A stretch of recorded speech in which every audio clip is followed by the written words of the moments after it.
Noel is an edgy young man who wants to become the world's strongest seeker, but he gets stuck with the weakest support class possible, a talker.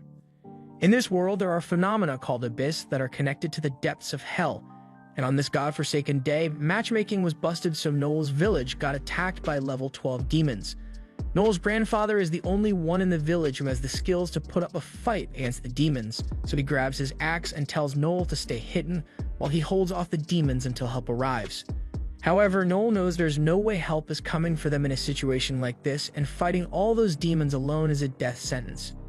He doesn't believe his grandpa can make it back alive from something like that, but his grandpa assures him that he can handle it. After all, he has defeated a level 13 demon before, and people don't call him over death for nothing. After that, he went out to face the demons, and while he may have put up a good fight and taken out a bunch of demons, Grandpa still got cooked so bad that his legs are in a different time zone.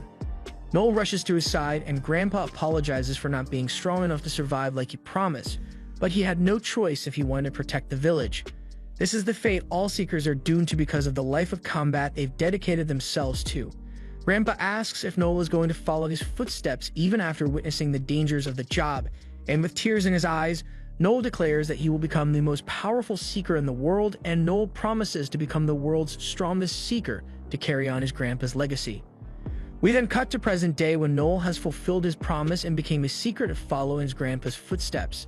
And although he's giving his teammates orders, he is far from the strongest on the team since he possesses the weakest support class, the Talker. The monsters Noel's team has been fighting are called Lesser Vampires, and they can't use magic, but they are troublesome to deal with since the Vampire Queen can reproduce in a short amount of time and give rise to a new army. Noel warns his party members not to let their guard down, because the Lesser Vampires are still insanely strong and they can continue fighting even when severely injured, so each one needs to be double tapped. The party continues through the dungeon, and Walter asks Noel if they can just ignore all the Lesser Vampires and head straight for the Queen, so they can complete the mission quickly. However, Noel tells him that that is a dumb idea since they would end up being surrounded by Lesser Vampires while they fight the Queen. This mission is already difficult enough for a C-rank party like them to handle, so recklessly charging forward would surely get them killed. Walter gets the message, but he sarcastically says he is only listening to Noel because he is the important talker of the party. As a talker, Noel is able to enhance his party members with buff words, but his personal strength is far below average and it really frustrates him. So Noel turns around and is about to roast the self-confidence out of Walter. However, before he can say anything, he notices a Lesser Vampire camping on the ceiling, and it's definitely planning something, so he orders his team to take cover. Just then, the vampire releases a poisonous cloud, and Noel is caught right in the middle of it. The others see that Noel is in danger, so they want to rush over and save him. But before they can act, they get attacked by the vampire and Tanya gets knocked down. Walter and Lloyd try to stop the demon, but without Noel's buffs, they are much weaker than they were before, so Walter pleads with Noel to snap out of it and give them some orders. Noel hears this, and he has a flashback to the day his grandpa died, so he swears to himself that he won't let anyone else die and pulls out a gun to fire several shots at the demon while also drinking a health potion to recover from the poison. He may not have the same kind of strength his grandfather did, but that doesn't mean he is completely useless, and he plans to showcase just how important a talker can be. He activates his Talker Tactician skill, and now when he gives his teammates orders, their abilities are boosted by 25%. He then uses his Battle Voice skill, and is able to increase the stamina and mana of his team. With Noel's help, the team is now able to hold their ground, but above them, Tanya spots 3 more demons, and she starts freaking out, so Noel uses one of his skills to get her to calm down. If everything goes according to plan from here, Noel predicts that the team should be able to finish the monsters off in 74 seconds, so he tells the others that he will handle the rest of the Lesser Vampires, so they should focus on taking down the Queen and prepare to use their strongest attacks. As the Lesser Vampires attack Noel, he uses a speech technique and yells at them to make them freeze in place, and once they are unable to move, he uses his magic gun to shoot an ice bullet and encase them in a block of ice. Unfortunately, one of the Lesser Vampires managed to dodge the attack, but he still has 1 bullet left in the chamber, so he has the option of freezing the last Lesser Vampire to save himself. However, he decides to fire the bullet at the Queen to distract it and provide an opening for his teammates instead. Thanks to this, Walter and Lloyd are able to hit the Queen with their ultimate moves and take it down.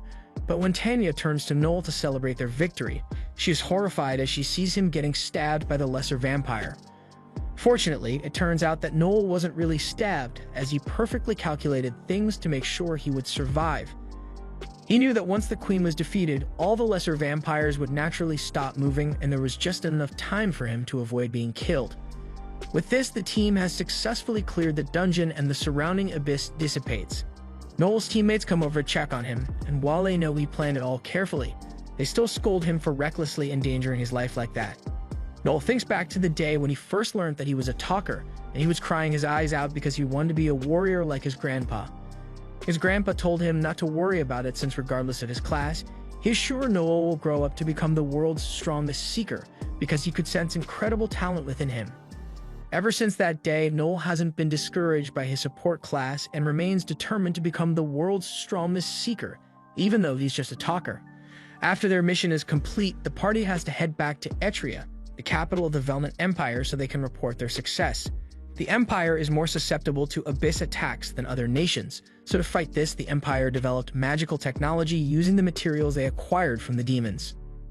The material used to develop this technology can only be acquired with the help of Seekers, so Seekers are admired by the public for their contributions to society. Noel officially became a Seeker when he was 15, so he moved to the capital and found himself some companions since he couldn't fight alone as a Seeker. Walter over here is the warrior of the party, Tanya is the healer, and Loy is the swordsman. So although Noel would love to have a scout as well, all in all, their team is pretty balanced. Walter notices that Noel is being really quiet for some reason, so he asks if something is wrong. The party got a reward of 5 million Phil for completing the quest, so Walter asks if Noel is upset that they didn't negotiate for more money.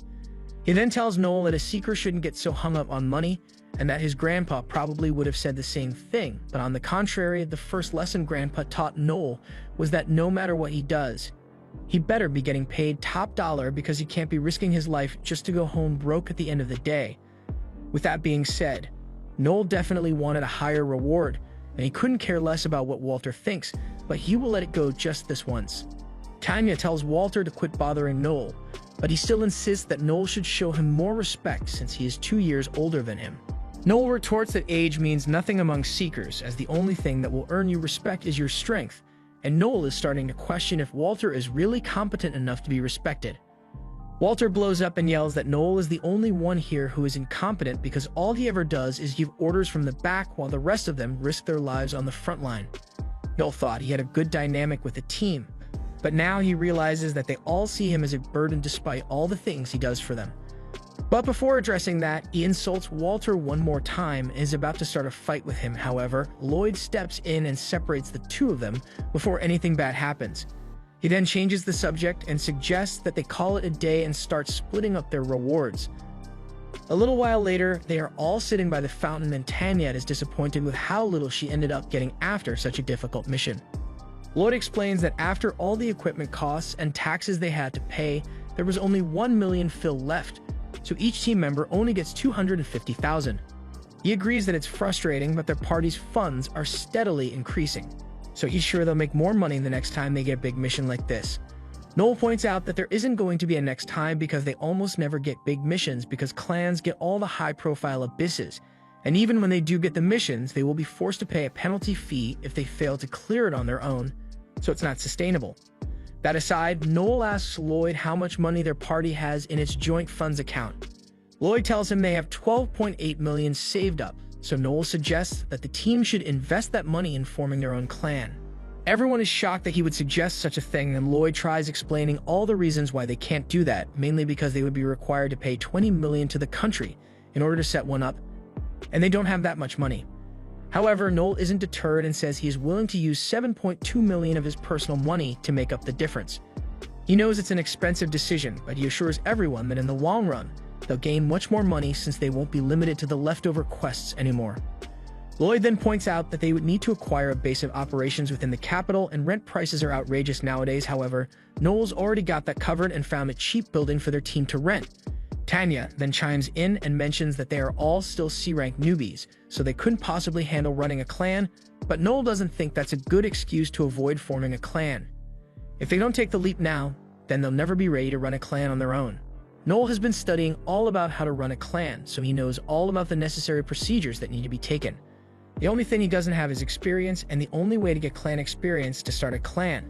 So while it may be difficult, there's no other way.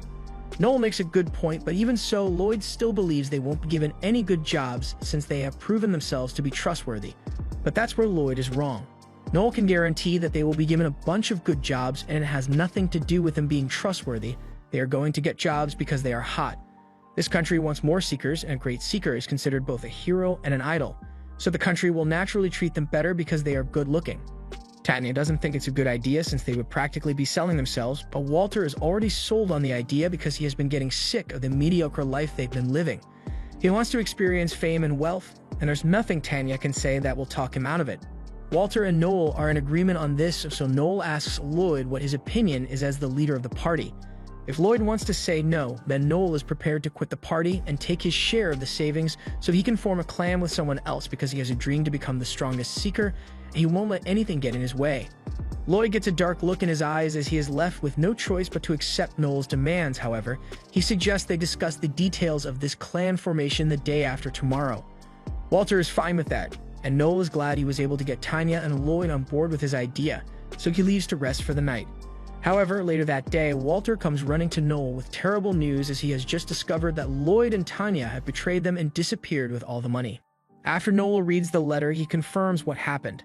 Lloyd invested all his money in NFTs a couple years back, and now he is in a deep pile of debt. So he embezzled the party's money to pay off his debt and fled the capital before he could be found out. Noel finds this whole thing insanely funny since Lloyd always upheld the act of a noble and chivalrous person. But getting down to business, Noel asks Walter when and where he found this letter.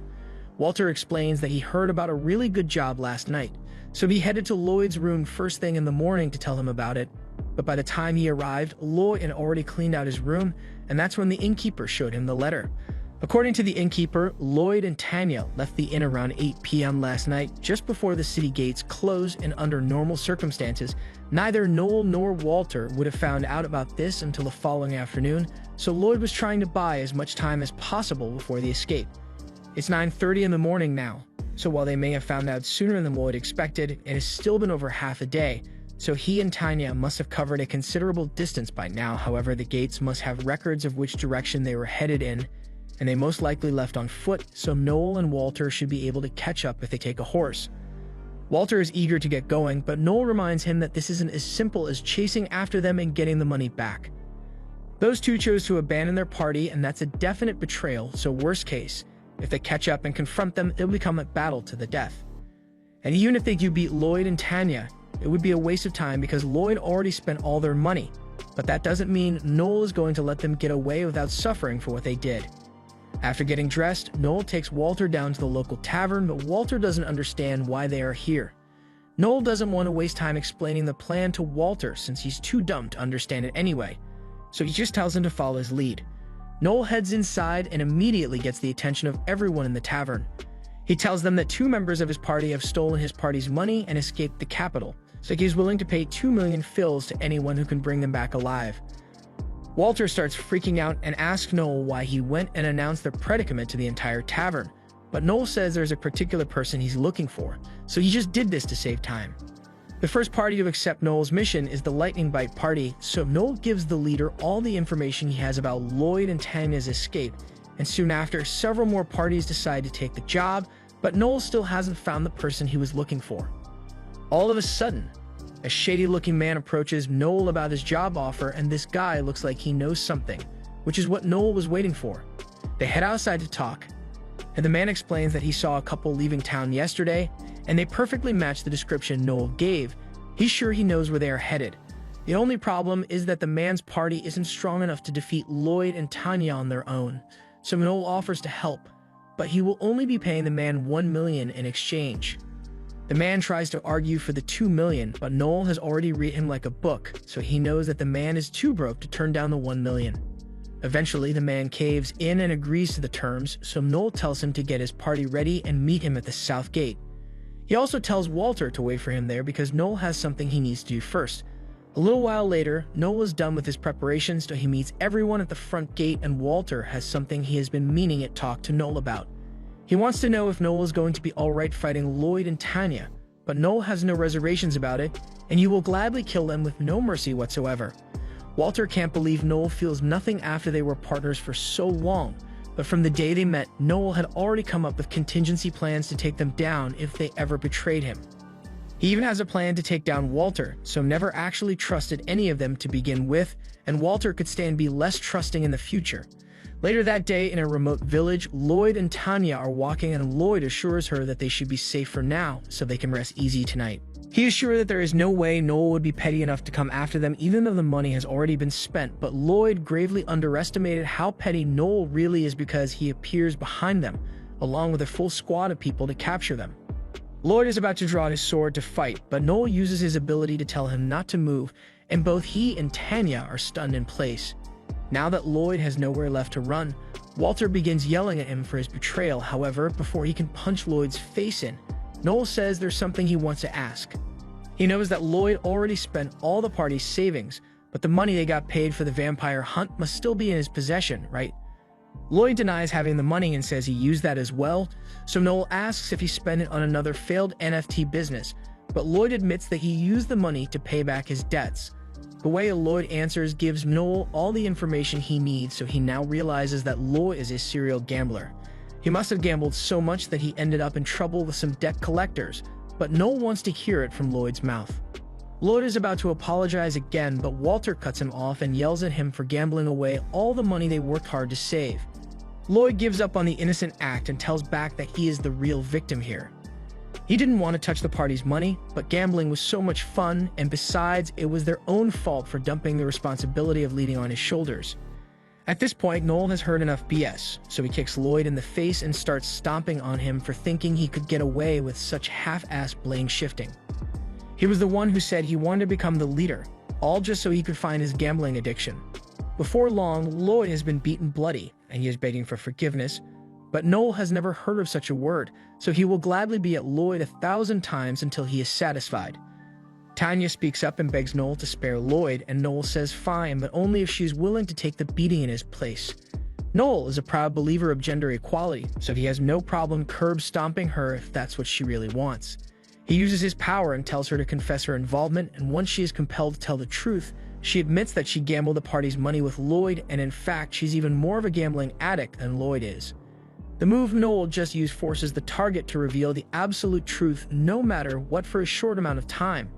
And once Tanya regains her senses, she yells at Noel for daring to use mind control on her because it is against Imperial law. Noel agrees and says she is right about it being illegal to use mind control for personal reasons, but right now she is the criminal here, so Noel's use of mind control is considered interrogation and is perfectly legal. Now that Noel is done talking to the traitors, the man asks Noel for his payment, and Noel agrees to pay him, but he just needs a minute first.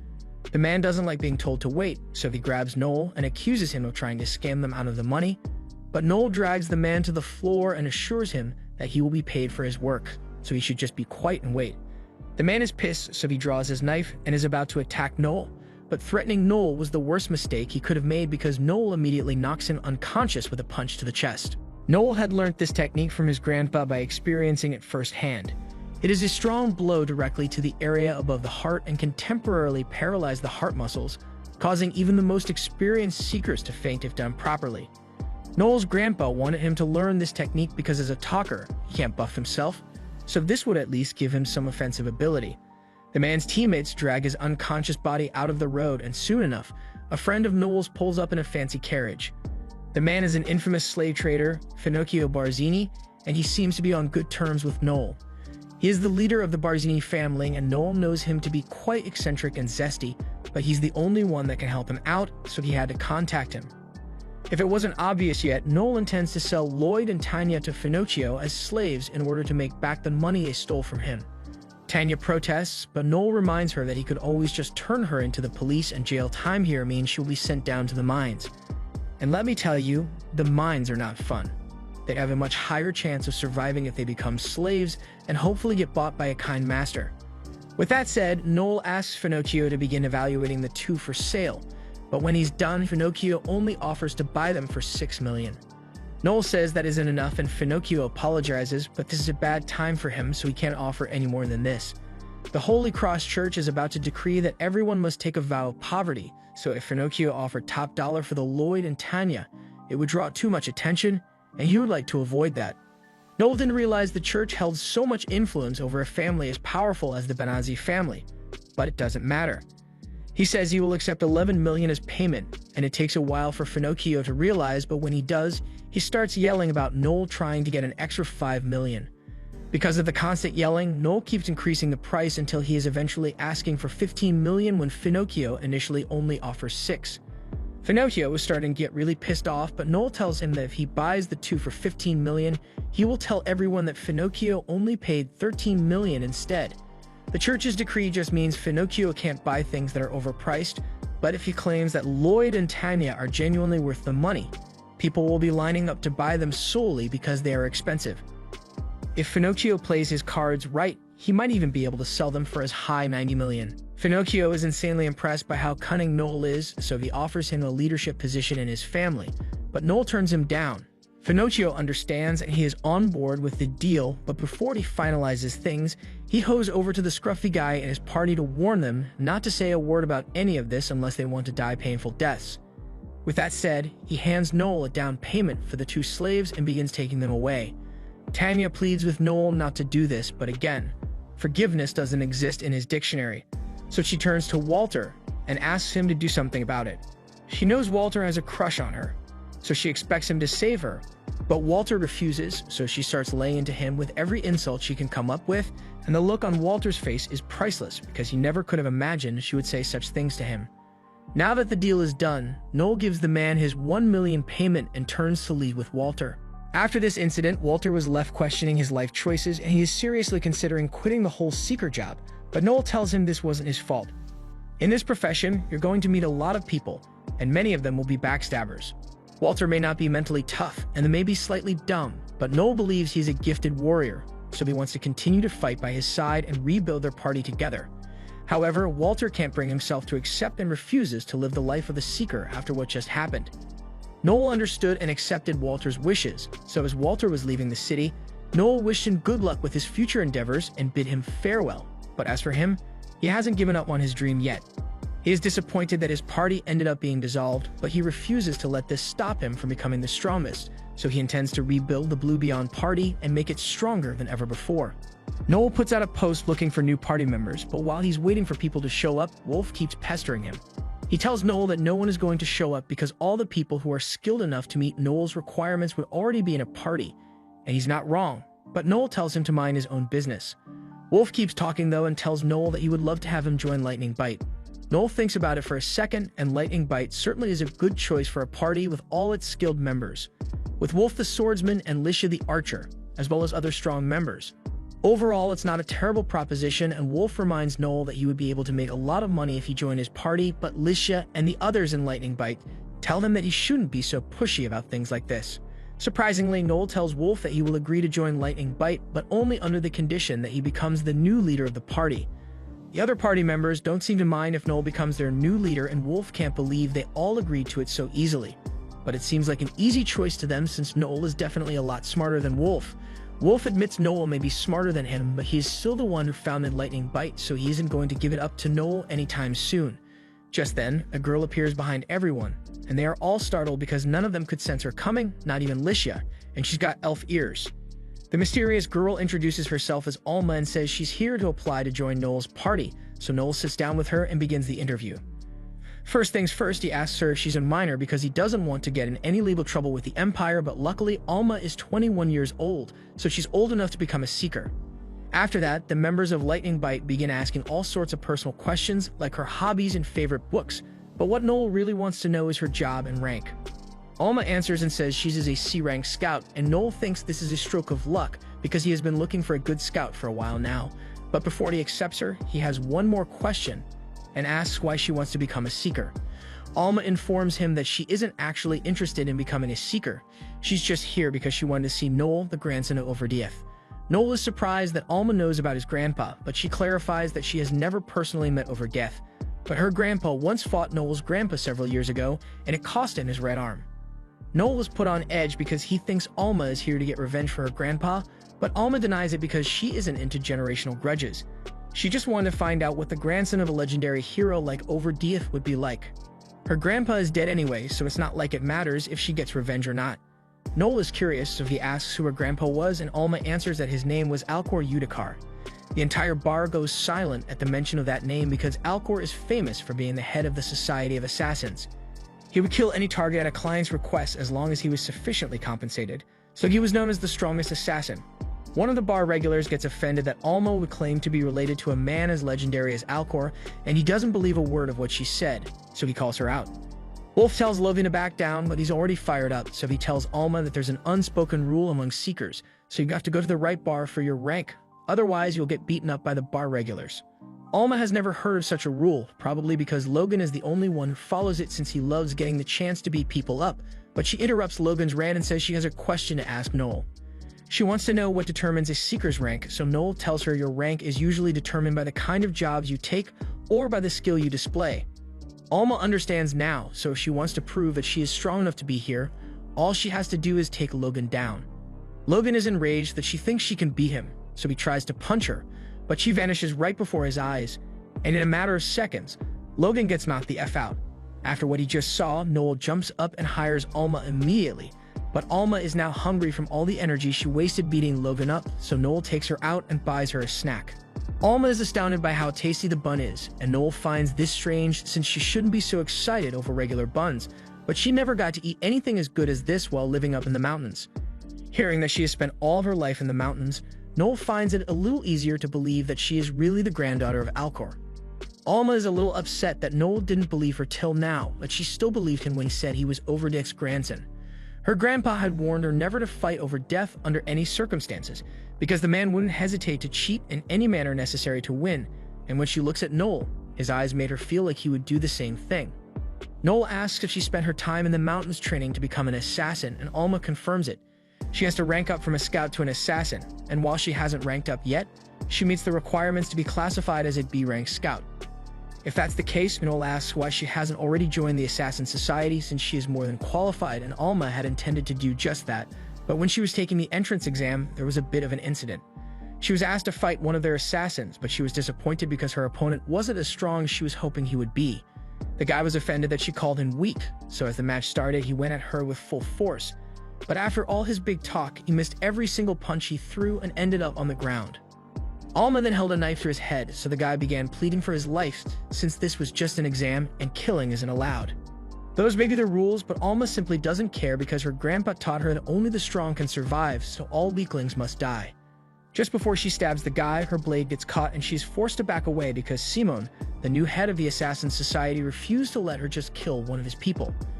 After that, Alma was rejected from the Assassin Society for obvious reasons. The society approved of her skills, but they just couldn't allow her to join because of her murderous tendencies, as they don't want to deal with her.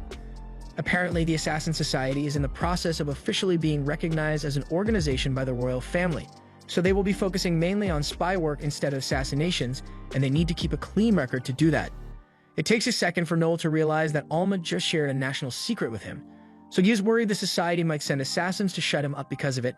However, Noel thinks it's fine since she can probably protect him if it comes to that, although that doesn't make him feel any better. There's nothing he can do about it now, so the next day, Noel and Alma head out into the forest to do some teamwork training. Noel asks Alma if she knows anything about talkers like him, but she hasn't really studied the topic, so all she knows is that they have weak combat skills, but possess strong support skills instead. Noel tells her she's correct, but a talker's capabilities are a lot more complicated than that. For instance, Noel can use the assault command to make his teammates strong enough to end a fight in one shot, but if he uses it at the wrong time, it could result in his entire party getting wiped out. That's why he needs to be aware of all the things that go on during the battle and use his skills accordingly to bring about the best outcome. However, there's a drawback since as a talker, he can't use buffs on himself, so he isn't meant to be able to fight.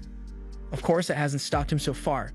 To begin her training, Noel tells Alma that he wants her to capture a monster in these woods, and although it's not as dangerous as the ones in the Abyss, it is still a big enough threat that it needs to be eliminated. He tells her he is talking about the killer rabbits, and Alma thinks they are really cute, but Noel reminds her that these things are still dangerous. He wants her to catch a killer rabbit with one of his buffs active on her, and Alma thinks this should be easy, but she says she doesn't need Noel's help to do it. It may be true that Alma is perfectly capable of doing this on her own, but that's not why he wants her to use one of his buffs. She may think a buff will only make her stronger, but it takes a lot of training to be able to use it effectively. For example, Alma has a skill called Excel that doubles her speed, and it's stacked so she can use it consecutively up to 5 times. However, she couldn't use it at full power from the start because the increased speed would have broken her bones and torn her muscles. And that's just with her own skill, so imagine what would happen if she had a buff from Noel on top of that. She needs to train her body to be able to adapt to the strain of Noel's buff, so they are out here to test how well she can handle it. Noel's former party were talented, and even they took 6 months before they could effectively utilize his buffs, so Alma's performance will determine whether they continue as a team or not. Alma ensures him that she can handle whatever he has planned, so Noel asks her if she can sense any killer rabbits nearby, and there are rabbits in the area right now, so Noel activates his tactician skill and tells her to use her Axel skill at max capacity. As long as she follows his orders, her ability will have a stronger effect, and to pass his test, all she needs to do is capture one of the bunnies and bring it back to him within 10 seconds. Alma activates her acceleration skill, and in the blink of an eye, she's already halfway across the forest catching rabbits. She is amazed by how much faster she is than normal, so before the 10 seconds are up, she returns to Noel with all 13 rabbits. Noel is surprised she managed to catch them all, and not only was she able to utilize the buffs easily, but she did it all in the span of 8 seconds too. From what he has seen, Noel is sure she doesn't need any further training, so he suggests that they take their first job as a party, and he's already got the perfect one in mind. He received a letter from a former client a while ago, and it says there have been a bunch of thieves attacking the village of Mintz, so Noel and Alma are going to go take care of it. They will be traveling by stagecoach, and Alma thinks it's really fun because she has never ridden one before, but it's going to be a long and boring ride. So Noel says he will tell her about the work a Seeker can take on. Seekers aren't limited to quests in the Abyss, they are also able to hunt monsters, criminals, treasure, and even mystic land. The gang of thieves they are on their way to deal with wouldn't usually be a problem for the local lord to handle, but with all the bureaucracy, the village would have been destroyed by the time any official help arrives. That's why he was hired to help. Although since the village is pretty poor, Noel isn't expecting to receive much of a reward, but it'll be a good chance to see how Alma does in actual combat. After a long coach ride, they arrive in the town of Eudora, and Alma's butt is stiff as a board from all the sitting, so she never wants to have to sit in one of those again.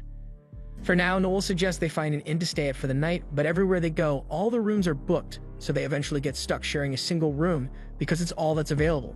Noel tells Alma that he will sleep on the floor so she can have the bed if she wants, but Alma doesn't see why they can't just share the bed together, and she finds it really cute that Noel gets embarrassed about things like this.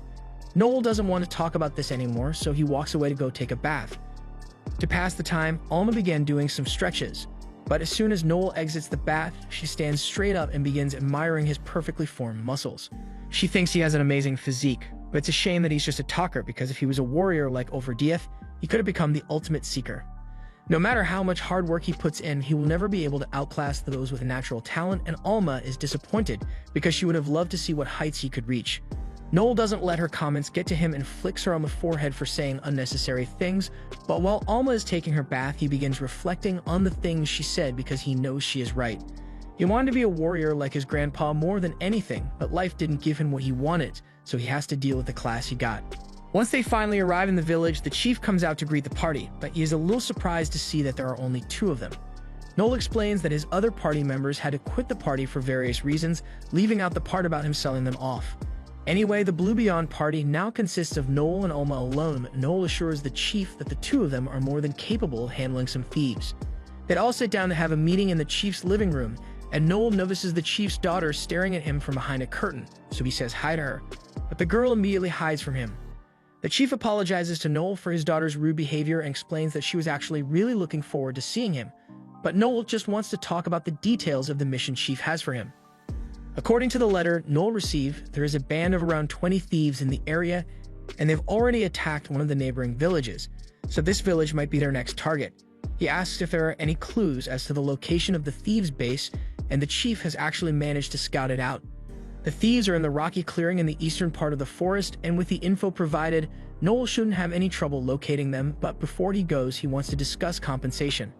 The chief's letter offered 200,000 up front and 300,000 once he completes the job, but before Noel is even done speaking, the chief's wife brings out the upfront 200,000, and the chief promises to pay the rest upon completion of the quest.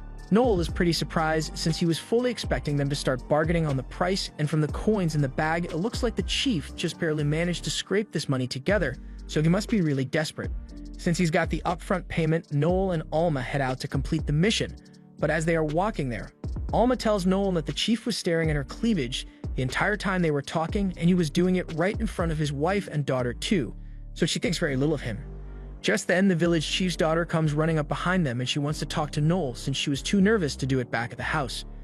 She shows him her toy, and Noel recognizes it as the one he gave her the last time he was in this village. The girl has had it ever since and has treasured it more than anything because she really likes Noel.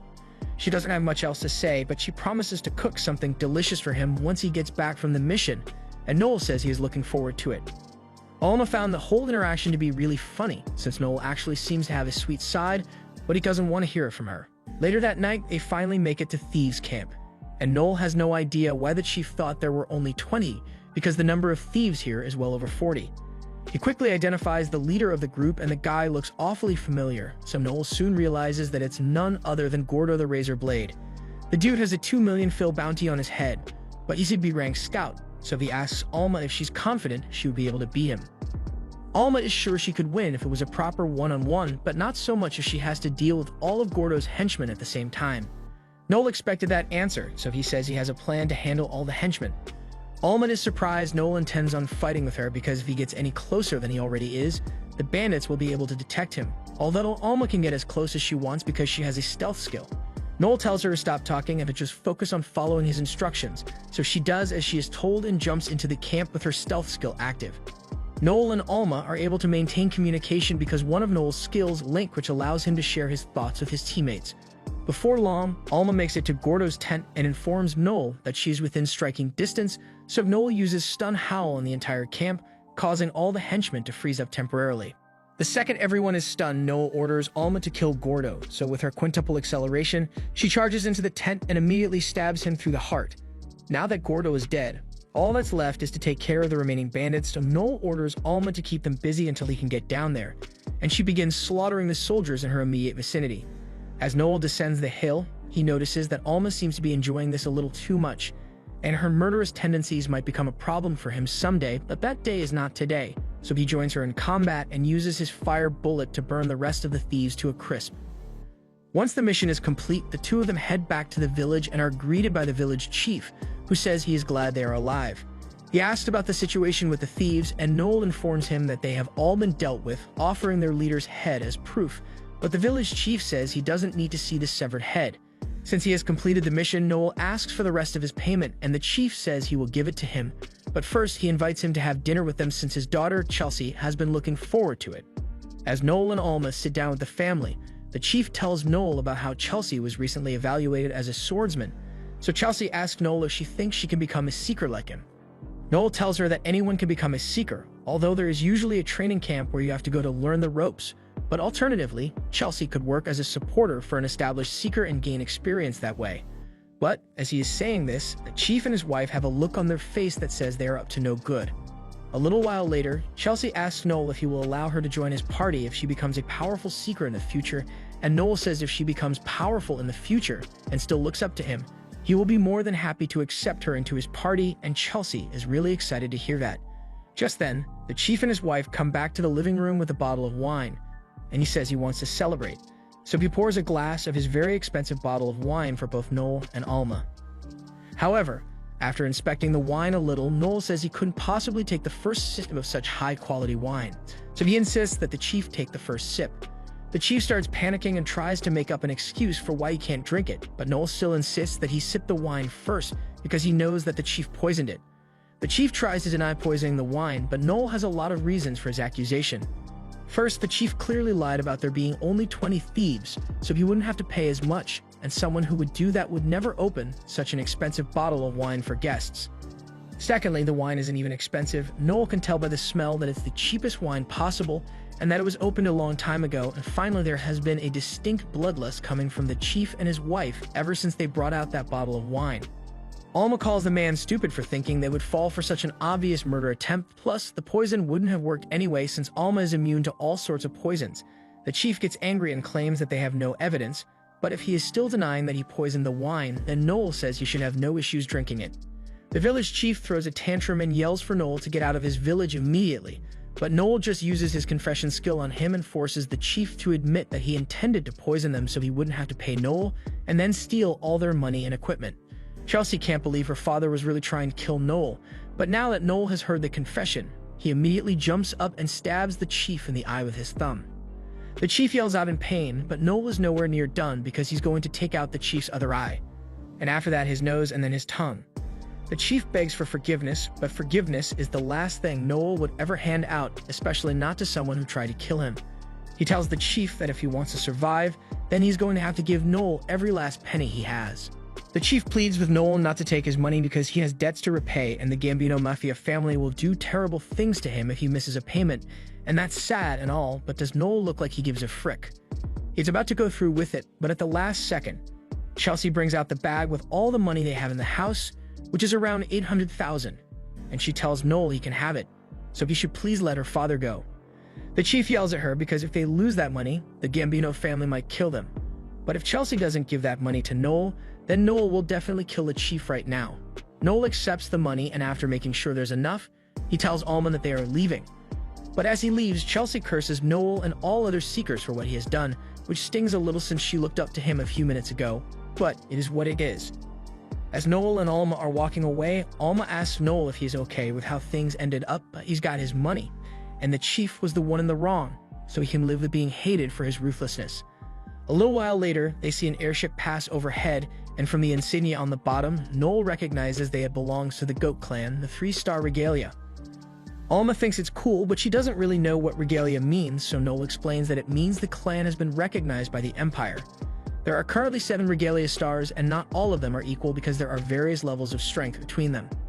The last 4 are at the bottom. The 3rd and 2nd are relatively equal, but only the most powerful clan earns the 1-star regalia title. One of the benefits of being recognized as a regalia is that it comes with the rights to your own personal airship, and the seekers who manage to earn this title are top of the line in strength, intelligence, wealth, and experience. Noel has already made the decision that by this time next year, he will become strong enough to be recognized as a regalia. Seeing the determination in Noel's eyes, Alma thinks back to the day she was rejected by the Assassin Society. She asked Simon if she did well enough, and Simon told her that her combat prowess was indeed extraordinary, but that didn't mean she passed. He says he has a simple question for her, so he asks if Alma was the one who killed Alucor, the former Assassin Association leader, and she answers that she did it. Even though he was the god of assassins, he became a sitting duck in his insanity. Alcor was a truly terrifying man, yet he still could never defeat Overdeath, and that fact ate away at his mind until it drove him crazy. Alma is actually the daughter of Alcor and a random woman he kidnapped, and she wasn't the only one either. Alcor had many children, but he never wanted to raise a child. He wanted to raise an assassin that could become his successor, so he forced all his children to fight amongst themselves to the death until Alma was the only one left alive. Simone understands the situation that led Alma to become this way, but she simply isn't a good fit for the Assassin Society. Alma couldn't believe she was being rejected even though she passed the test, but Simone told her that physical strength wasn't the only criterion. That was 21 years of her life that were wasted, so what is she supposed to do now? Simone tells her she is free to live her life however she wants, but if she is looking for something to do, he informs her that the grandson of Overdeath is a seeker as well, and even though he is just a talker, he is still considerably strong. If she is intrigued, then she should head to Eltria if wants to meet him. That was exactly what Alma did, and right now she is really glad she did because she has found a new purpose in life and swears to fight by Noel's side forever. In a high-security prison, one of the guards has just been knocked out in the bathroom, and the assailant transforms into a perfect copy of the guard to take his place. He goes to the guard's post, and the guard's partner is none the wiser to the switch. The impersonator plays the part and asks which prisoner they are guarding, and his partner begins talking about the heinous murders the guy in there, the puppeteer, committed, and the puppeteer is exactly who the impersonator was looking for. Every morning, Noel wakes up and begins his training routine of 2 laps around the castle walls with a ton of rocks on his back. He gives himself a 2-hour time limit, and he never skips it, no matter what. This training was drilled into him by his grandfather the same day Noel decided that he wanted to become a seeker, and there was no easy way to accomplish it. Talkers like Noel aren't able to buff themselves, so his only option was to get buffed naturally, which is why he trains relentlessly every day. After he's done with his morning routine, Noel takes a shower and thinks about what Alma told him a couple of days ago. No matter how hard he trains his body, he will never be able to achieve the level of power that comes with being born with talent. Just then, there's a knock at the door, and it turns out to be Alma. So Noel lets her in, and she's impressed with how nice his room is. They had planned to meet today, but Alma wasn't supposed to arrive for another couple of hours, which is why Noel isn't ready yet. Alma taunts him, saying she'd be happy that she showed up earlier, but after seeing Noel's peak physique, she says she's gonna touch him. Before Noel has a chance to react, Alma pushes him onto the bed, and even though she sees herself as his big sister, it's not stopping her from trying to kiss Noel. Noel tries to get her off of him, but Alma has natural scout strength, so he resorts to his only option to get out of this without his lips being tainted and headbutts Alma. A little while later, Alma realizes she may have gone too far, but she still doesn't think Noel should have headbutted her. However, she did assault him, so Noel believes it was perfectly justified. Alma still hasn't given up on getting affection from Noel though, so she grabs his arm and declares that this is now a date. Noel is sick of her antics, so he just plays along and says the first place they are going is the Appraisal Guild. Appraiser is a unique class possessed by a subset of gnomes, and it's literally all they do. Noel and Alma arrive in the appraisal hall, and before their turn comes up, Noel asks Alma what she's going to do. She already meets the qualifications for a rank up, as evidenced by the mark on her chest. The mark automatically shows up on your body once you meet the requirements, so Noel wants to know if she's still going to become an assassin. Alma hasn't really decided on it yet, so she asks Noel what he thinks she should do, but he isn't sure either. An assassin build would definitely help with combat, but he doesn't want to commit to anything right away in order to avoid skill redundancy with future recruits. Alma didn't know Noel still intended to recruit more people into their team, and she's kind of jealous, but Noel explains that it would be far too reckless for them to go into an abyss with only 2 party members. So he just wants to get Alma appraised so he can see what her options are and plan accordingly. After they are done with the appraisal, Noel and Alma head back out, and this time, Noel says they are going to a blacksmith shop that's run by a dwarf. Good equipment draws out the full potential of the Seeker, so they must get their gear maintained regularly. Noel greets the blacksmith, and he seems to have a good relationship with him, so the blacksmith greets him back. The blacksmith notices Alma and assumes she must be a new member of Noel's party, so he starts assessing her to see what equipment she could use, but then he gets distracted by Alma's melons. After that, Noel takes Alma to a skill book shop so she can pick up some useful skills guides. He talks to the owner and tells her to help Alma pick out some appropriate skills while he's gone. Alma asks where Noel is going, so he explains that this store only carries skill books made for scouts, so he needs to go to another store to get Talker skill books for himself. Before he leaves, he turns back and reminds Alma that she only has a budget of 1 million for her skill books, and under no circumstances should she waste that money. Alma agrees to Noel's terms, but the second she's left alone, she buys herself a giant teddy bear. Noel is angry at her for wasting money and at himself for trusting her, but Alma says she didn't waste all the money. She actually got a really good skill book called Armor Piercing, and with it, she's able to cut her opponent's defenses in half. The book cost her 800,000, and she used the leftover money to get the bear as a substitute since Noel won't let her hug him anymore. Overall, she thinks it was a successful shopping trip, but then she notices that Noel didn't buy anything for himself. She asks why, so he explains that the skill book he wanted to buy was too far out of budget for him to consider getting. The book was one for exorcism, and a skill like that would allow him to instantly wipe out undead monsters, but the skill book costs 30 million and he can't afford that. Just then, he notices someone walk by, so he gets up and tells Alma to go ahead and start eating without him. He follows the guy into a back alley, and once there's no one else around, the man reveals himself to Noel. This is Loki, and he is the shapeshifter from earlier who infiltrated the prison. Noel commissioned him to do an investigation regarding the puppeteer that's locked up in there, and Loki did not disappoint. He hands over the info he gathered, and while it's none of his business what Noel does, he asks if Noel is sure about recruiting the puppeteer into his team. After all, the man once shook the entire capital with his power, but that's precisely why Noel wants to recruit him. Besides, he is fairly certain that the puppeteer was framed for the crimes, which is why he hired Loki to investigate so he can prove the puppeteer's innocence. Loki understands Noel's plan, but it's weird hearing the guy who sold his former teammates off as slaves talk about rescuing a death row inmate. If nothing else, Noel has to be a little crazy to go from one to the other so quickly, and he takes pride in that. After checking Loki's report, Noel commends him for a job well done, but things like this are a natural talent for Loki, since his imitator class allows him to take on the form of any person, so there's no place safe from his infiltration. Noel pays him for the work he has done, asks Loki to keep investigating, but before he leaves, Loki tells Noel he has some bonus intel for him. He lets Noel know that there has been a nasty drug being sold in these parts. and it's said to be better than anything else on the market, but it causes immense fits of rage, so violent crime in the area has increased. Noel wonders who would be crazy enough to sell something like that, since the Lucianos family would surely put a stop to it once they find out. However, the group selling the drug is actually a subdivision of the Lucianos family, so it's not likely that anything will be done about the drug. The ones in charge of this territory are the Gambinos, and their leader, Albert Gambino, is a real nut job. Back on Alma's end, she is upset that Noel left her alone for so long, so she's trying to cheer herself up with food, but just then, an old friend of hers happens to walk by. Meanwhile, Noel is walking through the Gambino territory, and he is quite disappointed with the current state of the place. The former leader of the Gambino family was a good man, so much so that even Finocchio respected him, but when the former leader died, his son, Albert, took over, and this place went to shit under his rule. As Noel is walking, he notices a man sitting by the side of the road, and the man looks a lot different from the people of this kingdom, so Noel assumes he must be an immigrant. However, with his current state, he's probably going to die as a beggar before long. Noel feels bad for him, so as he passes by, he drops a coin for the man. But as he does this, the man gets up and hands him back his coin, thinking Noel must have accidentally dropped it, and he tells Noel that this place isn't safe for a cute girl like him. Noel is offended that the man thinks he's a girl, so he turns to him and makes it clear that he's a guy. And as for the coin, he would never take it back after a filthy beggar like him touched it. He begins walking away, but now the man feels offended, so he tries grabbing Noel's shoulder. However, Noel kicks him square in the stomach and sends him flying backwards.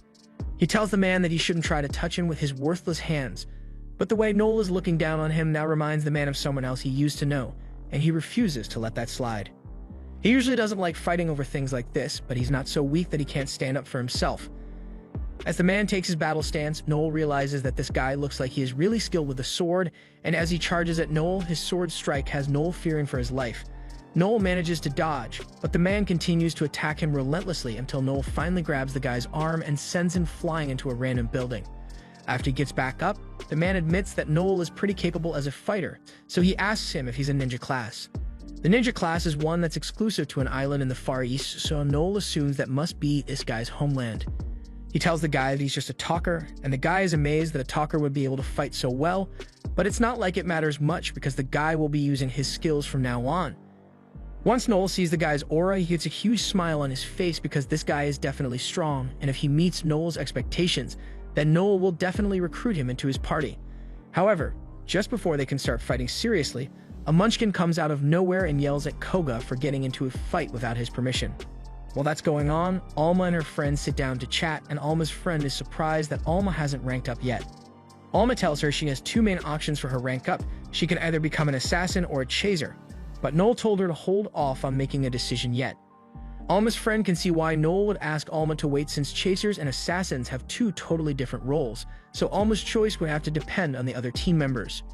In fact, she assumes Noel is probably out recruiting a new member for the party as they speak, and over on Noel's end, the prospective recruit is still being yelled at by the Munchkin. The Munchkin had told Koga to sit tight and wait for him to return, and he doesn't want to hear any of Koga's excuses, so he uses his ring to shock Koga until he falls unconscious. Noel recognizes that as an oath of subordination ring, an item that compels someone to obey the wearer of the ring, and normally something like this would be prohibited by law, but it is permitted if it is used between a master and his slave. After Koga is out cold, the Munchkin turns to Noel and asks why he was fighting with Koga, but he also mistakes Noel for a girl, and he's starting to get weird, so Noel kicks him across the street. The Munchkin asks why Noel did that, but Noel holds him at gunpoint and says he's the one asking the questions here. First, he asks where the Munchkin is from, since he doesn't seem like he comes from this town. So the man explains that he is from a place far south called Soldaland, and next, Noel asks him why he came to Eltria. The man hesitates to answer at first, but the gun motivates him to reveal that he is on the run. He used to work for the Delembert family and ran their underground fighting ring, but then he got caught embezzling their funds and they weren't very happy with him. So he had to flee. He came to Eltria because it's the territory of the Lucianos, and the Delembert family won't be able to get him here. Koga is one of his slave fighters, so he brought him here when he fled, and Noel assumes the man wants to use him to enter the Eltria underground fighting scene. The man admits that that's his plan, and he asks if Noel is involved with the underground fighting ring by chance, since he needs someone to vouch for him. But Noel informs him that he is just a seeker, and in case the guy hasn't figured it out by now, he's also a guy. The man is shocked that Noel is a seeker, but also even more shocked that someone with such a pretty face is a guy. Noel gets pissed off by the guy's reaction, but that aside, the guy is running from the D'Alembert family, so Noel wouldn't be getting in trouble with them if he shot him. Plus, if the Munchkin is dead, Noel can claim Koba for himself. And when the benefits are so good, the choice is clear to Noel, so he executes the man. Just kidding, Noel may be heartless, but he's not a murderer. He gave him a warning shot and spared his life, but if he doesn't get out of here in the next 10 seconds, Noel isn't going to miss a second time. He gets up terrified and kicks Koga so they can start running away. And while Noel would have loved to have Koga's strength, the fact that Koga hasn't killed that Munchkin to regain his freedom means he is weak-willed, and Noel doesn't want someone like that on his team. A little while later, Noel returns to the cafe and Licia greets him, but Noel doesn't recall inviting her here, so he says he's not paying for her food. Alma gets mad at him and says Licia was only here to keep her company since Noel left her alone for so long, so Noel relents and agrees to treat both of them just this once. Noel then takes his seat and Licia asks him if he managed to find any good party members. She figured he must have been busy recruiting since it took him so long to get back, but while it would have been nice if he recruited someone, he didn't find anyone who met his requirements. Right now, there's something else he wants to look into, so he asks Licia if she knows anything about the drug that's in circulation right now. She has heard about it before, but she doesn't know much about it. So Noel tells her that it apparently has a powerful side effect of rage, and it is currently going unchecked. So he wants her to be careful if she comes across it. Licia is thankful for the advice, but Noel never goes out of his way to show concern for others, so she's a bit shocked he would warn her. Noel says he's just sharing info since he's on good terms with Licia's party, so Licia thanks him again and gets up since it's about time she returned to the rest of her party. Before she leaves, she invites Alma to join her at a great sweet shop she knows, but not just as a fellow seeker, as a friend. Alma likes the sound of that, but Noel has no intention of becoming best friends forever with Licia, so he tells her to hurry up and leave already. Once Licia is gone, Noel starts thinking about the situation with that uncontrolled drug, because if even Licia has heard rumors about it, then it must have spread outside the capital, so Noel hopes it won't become a bigger issue than it already is. Meanwhile, the Munchkin Miguel has just been captured by Albert Gambino, and while normally Albert would want nothing to do with him, the D'Alembert family wants their revenge for Miguel's treachery, and they ask the Gambino family for help. Miguel is in utter panic because not only has he been caught, but he was caught by Albert, who's a genuine psychopath. He's literally got a display case for the skulls of people he doesn't like. Albert says it would be no fun to just hand Miguel over to the D'Alembert family, and Miguel starts agreeing with him in an attempt to save himself, and says someone as great as Albert shouldn't have to do something as boring as calling in a bounty for the D'Alembert family. But his ass-kissing backfires because Albert says he's going to do something that will be a lot of fun. And his idea of fun is skinning Miguel alive and turning him into a doll. Miguel freaks out and asks Albert if he's joking, but Albert is dead serious about it, and he even intends to skin Koga as well. Koga hears Albert say he's going to skin them alive, but he doesn't really care since he gave up on himself a long time ago. So now he just wants his miserable life to end, even if it's by being skinned alive. However, before Albert could bust out the skinning equipment, one of his debt collectors comes in and tells him he has brought someone who failed to make his payment on time, and it turns out to be the chief of the Mitz village. The chief goes on a long-winded rant explaining how he had gathered the money to pay Albert, but an evil seeker named Noel stole all the money completely unprovoked. He also says that Noel specifically called Albert Gambino a bitch, and Albert is outraged by that, so he vows that he will make Noel pay for the disrespect he has shown him. As a reward for being so honest, Albert decides to give the chief some more time to repay the loan, but that doesn't mean there won't be penalties for missing the agreed payment deadline. Albert thinks for a second and decides that he will be taking the chief's right arm as compensation for the late payment, and the chief is frozen in fear once he hears this. Albert wastes no time and orders Koga to carry out the dismemberment for him. He can tell that Koga is a long swordsman, so it should be easy for him to do it, even if it's just with a stick. Koga hesitates to move at first, but Miguel begins yelling at him to do as Albert commands, so Koga gets up and is about to go through with it. However, just before he does, Albert tells him to wait a minute because there is something he wants to do first. Albert then grabs a purple drug crystal and chomps down on it to get himself high, because violence is always better when he's high out of his mind.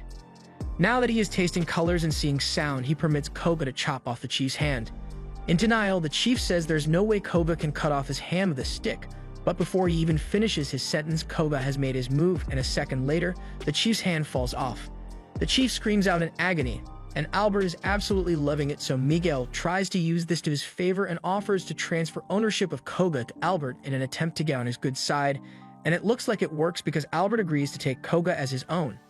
Now that Koga officially belongs to Albert, He is taken to a separate room so he can change out his rags, and while he does so, we get to see his tragic backstory. His father was a wealthy businessman, and his mother was one of the most beautiful women of the land, so by all indications, they were a happy couple with a blessed life. But then one day, out of nowhere, Koga's father was attacked and knocked out, while his mother was dragged away and had horrible things done to her. By the time Koga's father regained consciousness, he rushed to try and defend his wife, but the damage had already been done. 9 months later, Koga was born, and while his mother did her best to take care of him, Koga's father had grown bitter and resentful of the child. So once she saw the look of disdain he held in his eyes towards her, she couldn't take it anymore and drove a sword through her neck that night. Years passed since then, and Koga's father had become a drunkard from the loss of his wife, but Koga still yearned for fatherly affection, so he tried his best to make himself useful to him. However, the mere sight of Koga would often send his father rage, and all the rest of the people in the estate simply wished he had died alongside his mother so they wouldn't have to look at his face. Koga grew up in a household where he was constantly ridiculed and no one wanted him, and they left a toll on his sense of self-worth. One morning, he woke up and found himself on a boat with no warning, but it didn't take long for him to realize that he must have been sold off as a slave by his family because they didn't want him around. That's where Koga first met Miguel, and the first thing Miguel did was take him down to an illegal fighting ring. And when Koga began dominating the competition, Miguel was really happy and began praising him for doing such a good job. This was the first time Koga had ever received any kind of praise in his life, so he was brought to tears, but he soon realized that Miguel didn't actually care about him. All he cared about was the money he was making off him. Back to the present, Koga is done suiting up, so he is officially sent out on his first mission under the command of Albert. Later that night, Noel heads over to an abandoned church building to meet with Loki, since Loki said he had some important information to give him. Noel has been good to him, so he gives him a warning and says the Gambino family is after Noel's head. He fills Noel in on what happened and explained that the chief of the Mince village lied to Albert Gambino about Noel disrespecting him, and Albert believed it, so he is sending an assassin after Noel. Noel thinks it's stupid for Albert to order a hit on Noel based off such evidence, but Albert is practically a madman, so a sane person could never understand how he operates. Noel wonders how a man like Albert even got into a position where he's the head of the Gambino family, and the answer is nepotism. The former leader of the Gambino family only had one son, so while Albert was already a major F-up, he inherited the position without having to work for it. Just then, Noel hears the sound of armor clanking against the ground, and that means someone is approaching, so Noel realizes that Loki must have sold him out to the Gambino family. Loki apologizes, but if he didn't agree to do this, the Gambino family would have killed him. So worst comes to worst, he figures he can just flee to another country after this, so the Gambino family doesn't continue harassing him. That sounds like a decent plan to Noel. There's one thing Loki's plan is failing to account for, and that's the fact that nothing is stopping Noel from shooting him right here and now. Although, Noel is disappointed that he now has to kill Loki, because he really liked having him around. But surprisingly, Loki doesn't try to run and is totally fine with Noel shooting him. Noel is confused, so he asks why Loki is giving his life up right now, so Loki explains that he now realizes that it wasn't just Noel he sold out, but also his pride as an informant, and he needs to atone for that. Noel sees that Loki is serious about letting himself get shot, so just this once, he decides to forgive him for what he has done. And he tells Loki that he won't have to leave the country to escape the Gambino family either because Noel is personally going to destroy it.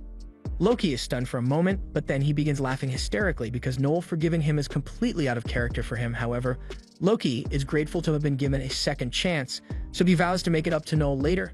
But for now, he's not much use in a fight, so he leaves. Once Loki is gone, Noel turns to face his attacker and drinks a battle potion in preparation for the fight. A battle potion greatly increases the user's physical ability, but it only lasts 10 minutes and it takes a toll on Noel's body afterwards. Once the attacker steps into view, Noel is shocked to realize that it's Koga, and Koga is equally surprised that the target he was sent to assassinate is Noel Stalin. Noel congratulates Koga for becoming an assassin for the Gambino family since it's a huge step up from a dirty street fighter. Anyway, there aren't going to be any interruptions this time, so Noel suggests they should pick up where they left off last time and points his gun at Koga, but Koga is hesitant to draw his swords. In all honesty, he doesn't want to fight Noel because he still owes him for that silver coin, but that doesn't mean he can defy his master's orders, so he still has to fight. But in accordance with his pride as a warrior, he formally announces himself as Koga the Slicing Wong Swordsman and challenges Noel to a duel. Noel thinks Koga is dumb for giving away his profession like that, but he also respects the pride Koga has, so he responds and announces himself as well. After that, the fight begins and Noel fires his gun at Koga, but Koga is too quick for that, so he dodges and appears in front of Noel. However, just before Noel could be slashed, he uses a wire to get himself to safety. Now that Koga isn't weak and starving, his speed and accuracy are far greater than they were when Noel fought him earlier, but Noel still has a plan to defeat him. He fires a flame bullet at Koga, and even though Koga dodges, he gets caught up in the flames, so Noel assumes Koga will take some significant damage from that. Yet Koga emerges unharmed because he cuts the air around him to create a barrier to protect himself from the flames. He then jumps up to confront Noel, and Noel is forced to engage in close combat, so he tries to go for Koga's nuts, but Koga jumps back and yells that nut shots are a cowardly move. It may be cowardly, but this is a life or death fight, so he doesn't care what cheap tricks he has to use, he's going to get the job done. He then reaches into his jacket and pulls out a flashbang to blind Koga, and while Koga's vision is disabled, he attempts to take advantage and land a death blow. But before he can do that, Koga uses his special move and launches several slashes at Noel. He then corners Noel on a ledge. Even though Noel attempts to use his stun howl to stop Koga, Koga simply cuts through it, sending Noel crashing down to his doom. After hitting the ground, Noel gets knocked out, and by the time he wakes up, he finds Koga standing over him with his sword pointed at Noel's head. Koga says he was impressed by Noel's performance and praises him for being such a tough opponent. But Noel isn't interested in any half-hearted praise and asks Koga why he hasn't finished him off yet. Koga doesn't really know what to say because even though his mission was to kill Noel, after having such a good fight against him, he can't bring himself to finish the job. Seeing Koga act so indecisively infuriates Noel, so he starts yelling at Koga and grabs the sword, telling him that he can't afford to pity someone who is an enemy. If Koga doesn't kill Noel, then there's no way Albert is going to let him live, and while that may be true, Koga is still hesitant, and he doesn't understand why Noel is trying so hard to get him to finish the job when it would mean his death, so he assumes Noel is truly concerned for the lives of others. But a moment later, Noel says Koga has officially missed his chance to kill him because Alma has just arrived, and she's not letting anyone besides her touch Noel's beautiful body. Before the fight started, Noel uses his Link skill to send a message to Alma about his situation, and he's really glad she's here since the battle potion he drank has just worn off, and the side effects have left him immobilized. Alma doesn't really understand the details, but she does know that Koga attacked Noel, so she asks Noel if it's alright for her to kill him, and Noel tells her to do it. Alma immediately attacks Koga, so he uses his swords to block her strike, but he also pleads with her not to do this because he really doesn't want to have to kill a woman. Alma finds it hilarious that he would say that when she is the one who has the upper hand, but Koga points out that she launched a surprise attack and caught him off guard, yet she still couldn't land a killing blow on him. Alma takes this as a challenge and activates her acceleration skill to speed blitz Koga and prove that she is superior, but Koga counters by activating his sense enhancement skill, which allows him to react much faster and with greater precision when his eyes are closed. As the two continue to battle, Noel is once again reminded of the fact that, as a talker, he will never be able to do things like Alma and Koga can, but it just reignites his motivation to overcome the strong and become the strongest. So far, Alma and Koga have fought each other to a standstill, and Alma admits that Koga is stronger than she gave him credit for, but she's going to make sure she finishes him off with her next poisonous attack.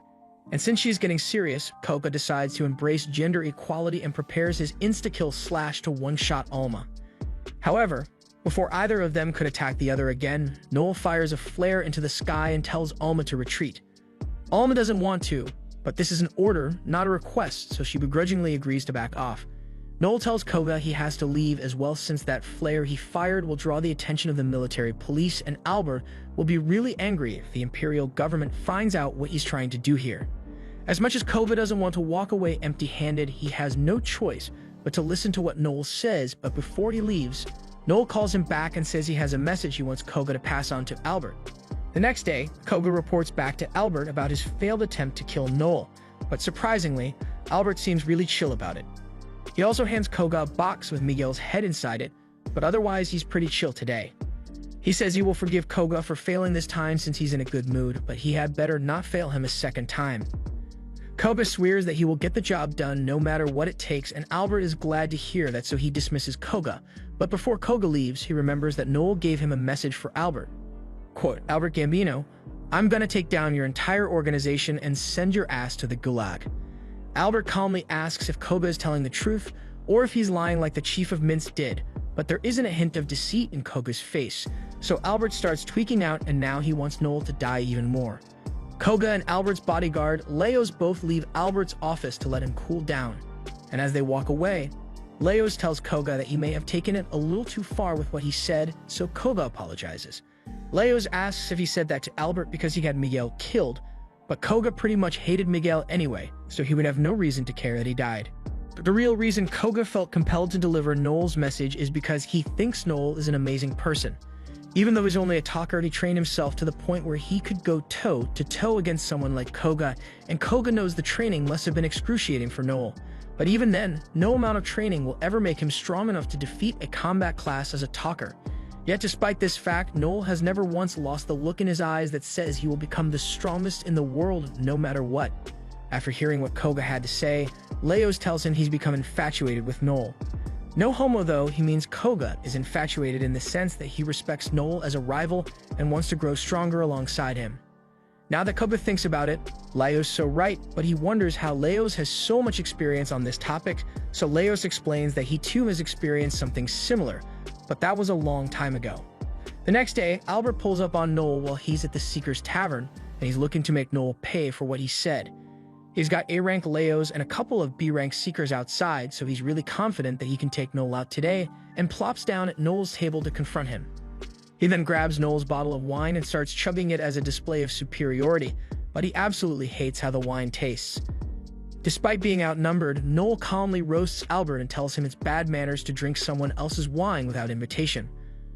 Although, manners may be too difficult for Albert's pea-brain to understand.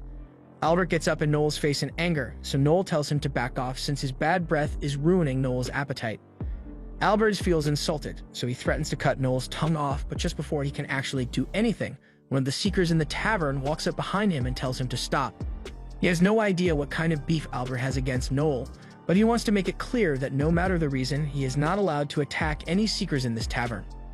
Albert is offended and asks the man if he knows who he is, and the Seeker is well aware of Albert's reputation. But as a Seeker, he and the other patrons of this bar refuse to let an outsider like Albert do what he wants. Albert doesn't like being told no, so he orders Leos and the rest of the bodyguards to kill Noel and all the Seekers in the tavern, but the bodyguards are hesitant to comply with the order. Leos points out that it would be easy for them to kill all the Seekers since everyone in here is only C-rank, but if they go through with it, they are going to have to explain themselves to Don Luciano, and it would be really difficult to justify it. They are already on thin ice as it is because of that drug problem, so another slip-up will pretty much spell doom for the Gambino family. However, if he still insists on going through with it, Leos will make sure the job gets done. Albert now isn't sure about what he should do, so Noel decides to roast him some more and calls him a cowardly piece of shit with no intelligence or ease. Albert's even angrier than before, but Noel tells him he had better be careful because all that anger will get his blood pumping, and that will spread the poison he drank from the wine even faster. After Noel mentioned that the wine was poisoned, Albert starts freaking out, and Noel goes on to explain that he poisoned it the second he saw Albert walk through the door. Albert can't believe Noel would do such a thing since there was no guarantee that Albert would drink it, but it is a pretty simple decision if you think about it. If Albert didn't drink the wine, then it would be no big deal, but since he did, victory is assured for Noel. Albert begins violently trying to throw out the poison, but Noel tells him it's too late for that since the poison has already made its way into Albert's bloodstream by now. Albert is now in full-on panic mode and rushes out of the bar to go to a doctor, but once Albert is gone, Leos compliments Noel for being so clever. He knows the wine wasn't actually poisoned and that Noel was just saying that to convince Albert to get out here. Leos takes one look at Noel and can immediately tell that Koga was right about the determination in his eyes, so as a favor, he offers Noel two choices. He can take this money and leave Atria, so he doesn't get attacked by Albert again. But if he chooses to stay, then Leos will have no choice but to kill him right now. Noel decides to take the first option and gets up to leave with Alma, but as they leave the city gates, Alma is really impressed with Noel since everything went according to his plan. He's glad everything had worked out so far, but things will only get harder from here on out. For now, Noel and Alma are going their separate ways for a week because there's something Noel wants to investigate, and Alma wants to go train in the woods so she'll be stronger than Koga next time they fight. They fist bump on it, and Noel swears that by the time he returns, he will destroy Albert Gambino. A week later, Noel is back from his little expedition, and the second he sets foot in town, Albert pulls up on him with his entire army of bodyguards. He believes he has Noel cornered, so he orders them to start off by breaking all of Noel's arms and legs to make sure he suffers for as much time as possible. But surprisingly, Leos and the others completely ignore his order, and Albert doesn't understand what's going on. Noel breaks out, but since an idiot like Albert will never figure things out on his own, Noel explains to him that he has lost all right to order Leos and the others around. A little earlier that day, Leos and the others were all sitting together at a bar, and all of them were devastated because Albert had ordered them to kill a little girl earlier today. She was holding onto this toy like it meant the world to her. They all feel insanely guilty about it, so they ask Leos why they keep following Albert's demented orders like this. They join this line of work because they respected the former boss, but Albert has a restraining order on respect, so they can't keep following him. In the middle of their conversation, Noel shows up and notices them holding the gift he gave the daughter of the Mints chief. And even if her father was a weasel, Noel's still kinda like the little girl. So knowing she was killed because of Albert hurts a little. Anyway, he came here to have a chat with Leos, and Leos asks if Noel knows what's going to happen now that he's back in town. Noel is aware, but he tells them he didn't come to fight. He just wanted to drop off a document that they might find interesting. The piece of paper is Albert's birth certificate, and Noel got it because he had Loki look into Albert's origins while he was gone for a week. From what Loki found, Albert is really the son of a different man, but the former leader of the Gambinos had an affair with Albert's mother before Albert was born, so as a favor to her, he accepted Albert as his heir, even though Albert is not related to the Gambino family at all. There was also one other thing Noel wanted to look into, so he asked Loki to do some research about the former Gambino boss's cause of death. The results of that investigation revealed that not only is Albert not actually the former boss's son, but he also poisoned the former boss and made his death look like an illness. Albert has no idea how Noel managed to figure that out, but he tells them they can't prove that he really did anything. However, on the contrary, Noel has all the proof he could ever need because Noel has a handy skill called Confess that can be used to get people to admit to their crimes, and a confession from him will be more than enough evidence. Once Albert has been forced to admit to his crimes, Leos goes up to him and tells him that he is no longer their boss.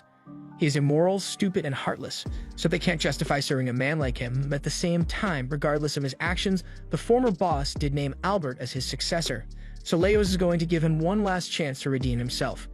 If he fights Noel and wins, he can continue being the leader of the Gambino family, but Leos knows Albert would get folded immediately if he fought Noel himself, so he allows him to pick someone to represent him in battle. Albert refuses to be subjected to a trial like this, but all of a sudden, Finocchio shows up and Noel invited her here to act as a witness to the duel, so Albert has no choice in the matter anymore. Finocchio has been looking for a way to get rid of Albert for a while now, so when Noel proposed this plan to him, he was more than happy to participate. Plus, if Noel wins this, Finocchio will pay him 50 million. Albert accuses Finocchio of orchestrating this whole thing, but Finocchio says he did no such thing and he's sick of listening to Albert's complaining, so he yells at him to quit messing around and pick someone to fight for him already. Otherwise, he will have to face much greater consequences at Finocchio's hands. Albert agrees to pick a proxy, and Finocchio tells him that if he wins, then he will be acknowledged as the boss of the Gambino family once more, and furthermore, he will even let the whole scene Albert caused at the secret tavern go, so he better make his choice quickly. Albert looks around for a second, and he ends up telling Koga to fight for him. Noel had predicted this would happen since even though Koga isn't the strongest person here, he is bound by an oath of subordination, so he wouldn't be able to betray Albert even if he wanted to. Alma wants to have a rematch to prove that she's better than Koga, but Noel pushes her aside and says he will handle it himself. Alma tries to convince him not to fight since she already knows he can't beat Koga, but Noel believes he has a good chance of winning, so he tells her to just sit tight and watch him work. Once Noel is face to face with Koga, he notices that Koga looks really eager to fight even though there's nothing in it for him if he wins, but Koga is just glad he gets to fight Noel again. And if Noel was so eager to fight personally, then he must have a trick up his sleeve, and Koga can't wait to see what it is. The two ray themselves and charge at each other, but Noel jumps into the air and fires an ice bullet. Even though Koga manages to counter it, it still creates a massive ice wall around them, so now no one can see what's going on inside. As the fight goes on, Noel is running around to avoid getting slashed by Koga, but when he finally creates some distance, Koga takes a stance that means he's about to use his EI Flash. That skill basically increases Koga's attack power 7-fold once he draws his sword, so if Noel gets too close, he might end up getting cut in half by it. But he still isn't worried because he has already planted the seeds to ensure his victory. To Koga's surprise, Noel throws his gun away and says it's out of ammo, so he's going to be using a dagger to finish this. But before that, he has something important to say. Can you do the thug shaker? Koga is caught off guard and asks Noel what that's supposed to mean, but Noel just said it so he could find an opening in Koga's defenses to attack. Right now, Koga is worried that Noel has a trump card up his sleeve, so he gets hesitant to counterattack, and that moment of hesitation is all Noel needs. Koga eventually decides to fight back and slashes at Noel's arm, but this is all going according to plan, which is why Noel let him slash his arm, and while Koga's sword was stuck, he pulled it away from him. Koga can't believe Noel would go that far for victory, but simply getting his sword away from him is nowhere near enough to stop Koga, so he pushes Noel away and runs to catch his sword before it even hits the ground. Koga then unleashes a slash that destroys the ice dome and sends Noel flying, but he isn't down yet, as he jumps out lands a killing blow on Noel. Or at least that's what he thought it was, but what he actually cut was an ice bullet Noel had stashed in his pocket, so the effects of the bullet caused Koga's body to freeze solid. Everything Noel had done up to this point was for the sole purpose of making Koga careless enough to fall for this trick. And now that Koga's body is frozen, Noel jumps up and lands a kick that knocks him out. Ever since Koga was a kid, he has never been able to fight back for himself because no one cared about him, but when he became a gladiator, he was forced to fight just to stay alive, and while he hated every minute of it, all those death battles made him stronger. However, no matter how strong he got, he was always still that weak-minded little kid who couldn't fight back for himself, so he has only ever been able to do what he is told. Noel was declared the victor of the match, and as Koga lies on the ground, he wishes he could be more strong-willed like Noel, because despite being a talker, he has never once let others trample on his freedoms or ideals. Koga's not going to be getting up for a while, but since the winner of the match has been decided, it looks like Albert has just lost all rights to call himself the leader of the Gambino family. Noel's job here is done, so he calls over to Finocchio and says he is leaving, so they are free to do whatever they want with Albert.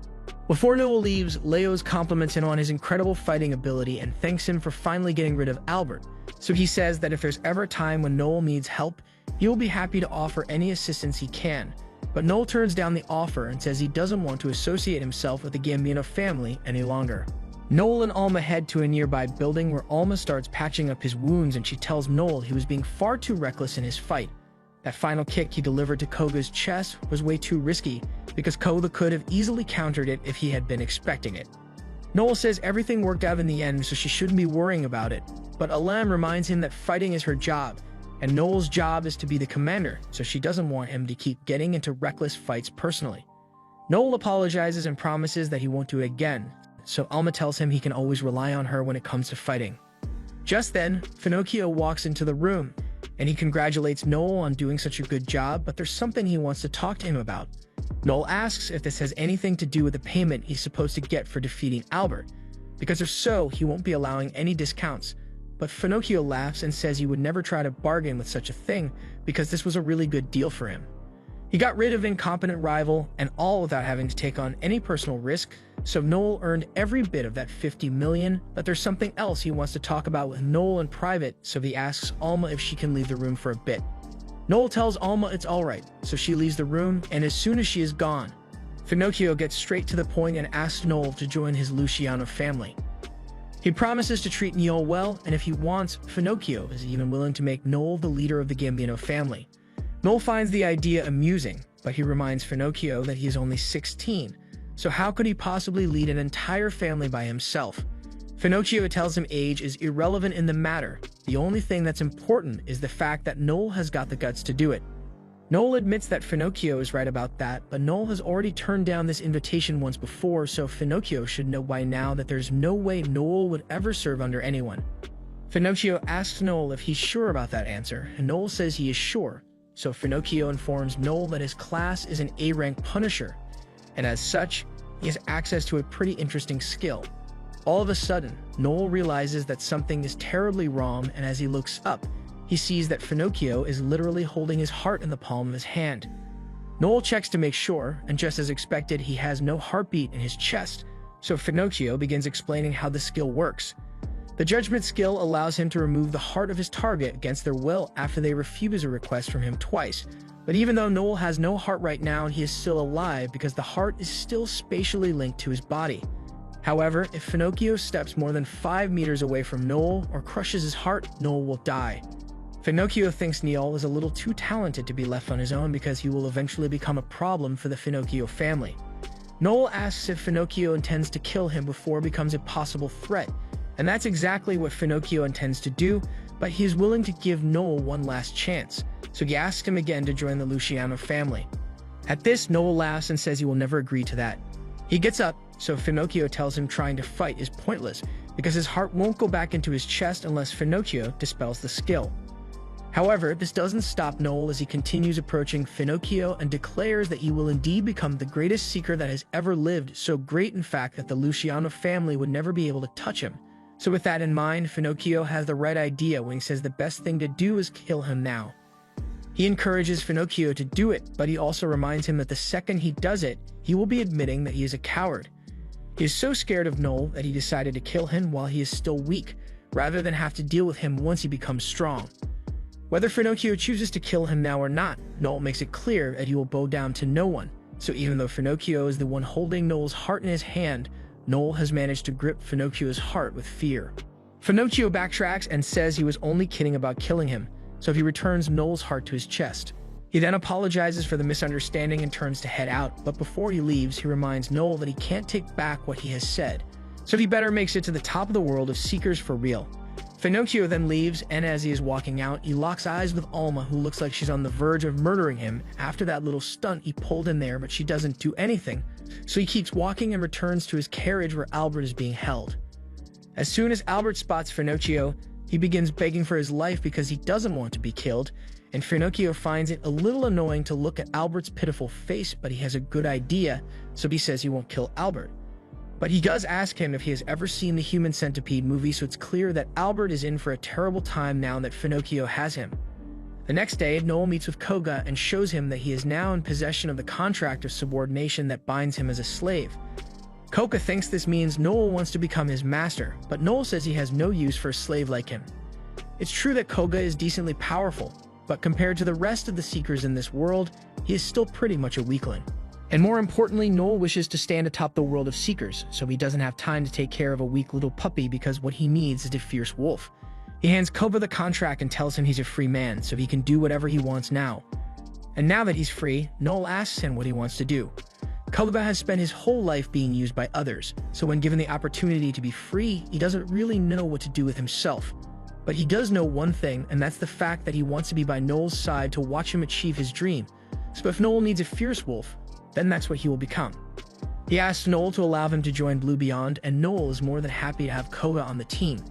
A little while later, the party heads out on their first mission, and their overall teamwork is nearly flawless. Noel gives the commands and provides support, Koga cuts through the enemy forces, and Alma clears a path for him to do so. They are a well-oiled machine, but as Koga tries to chop off the head of the monster general, Alma comes in and steals his kill, so the two start arguing over it. Noel steps in and tells them both to knock it off since they are all on the same team. He tells Alma to stop acting out on the battlefield since it messes up their teamwork, but he also reminds Koga that there are no kill counts here, so he shouldn't be getting so upset over Alma stealing his kill. That aside, this was a really good outcome for their first quest as a party of 3, so Noel says that as soon as they get back to Etria, he's going to apply for them to become a clan. As a clan, they will officially be recognized by the state, meaning they will be able to take on quests without having to go through any intermediaries or pay any commissions. As he says this, Koga notices something on Noel's arm, so he points it out, and Noel realizes it's the mark that means he can rank up to B rank. This is great news since alongside his team, it brings him one step closer to his goal of becoming the strongest 7-star Regalia Seeker. A couple of years ago, Noel was having a meeting with the guild supervisor, Harold Jenkins, and he was here to discuss business matters with Noel. After his grandpa died, Noel inherited the family winery, and it has been doing pretty well so far, but Noel intends to step down as the owner pretty soon because he has other things he wants to focus on. Anyway, getting down to business, Noel wants to know why Harold would want to meet with him so suddenly, so he goes straight to the point and shows Noel a picture of Monster Lord that appeared a few days ago, and he suspects that it may be the same one that destroyed Noel's village and killed his grandpa.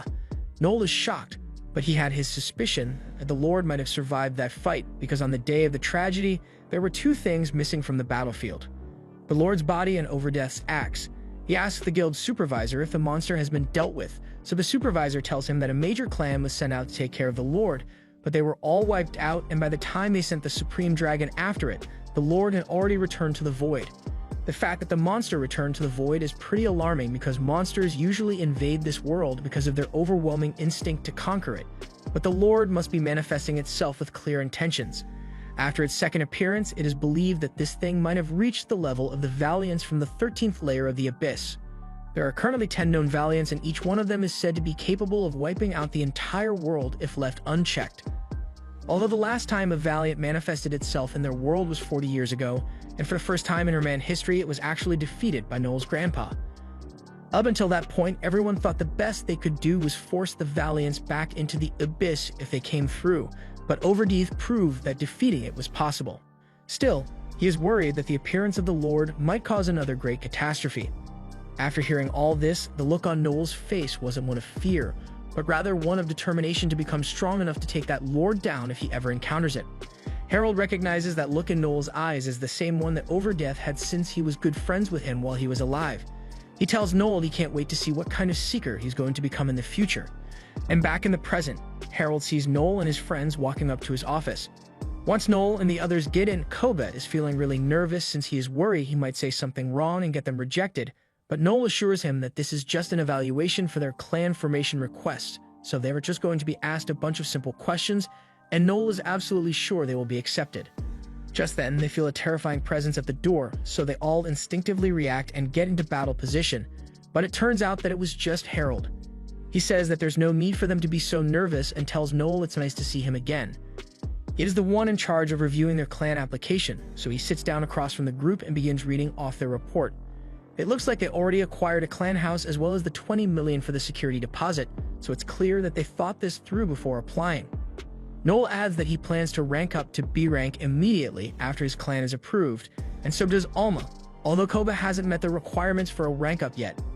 Harold acknowledges that, but he asks why the party name on the paperwork isn't Blue Beyond, so Noel tells him that he intends to change the name of the party when the clan is formed, and Harold has no problem with that, so he says he is done with the interview. Koga is surprised that it was so easy to pass the interview, but Harold corrects him and says they didn't pass the interview because he's rejecting their application. Elsewhere, in an abyss, a party is left in utter shock as they witness a single man take down a monster from a 12th layer abyss all by himself. Although this man is the vice commander of the Supreme Dragon 1-star Regalia party, Zeke Feinstein, so this was actually a pretty tame battle for him. Back to Noel and the others, Koga is shocked to hear that they are being rejected, so he gets up and asks Harold why. Harold wants to be transparent with them, so he says the guild is currently only accepting stronger seekers for clans, so meeting the requirements to form a clan isn't enough to be accepted anymore. Koga doesn't think that's fair, but just before he starts complaining, Noel cuts him off and asks Harold what caused this sudden change in policy. Harold isn't supposed to be giving out this information, but over on the west border, there has been some strange mana flow occurring, and it's just a matter of time until it reaches a critical state and erupts to form an abyss. Estimates suggest they have about a year before this happens, but when it does happen, a massive abyss will spawn, and that means a Depth 13 Valiant is going to spawn. Koga asks if there's any way to stop this from happening, but the mana flowing in the earth is a very delicate system, so if they try to destruct it, they could end up causing an even worse disaster.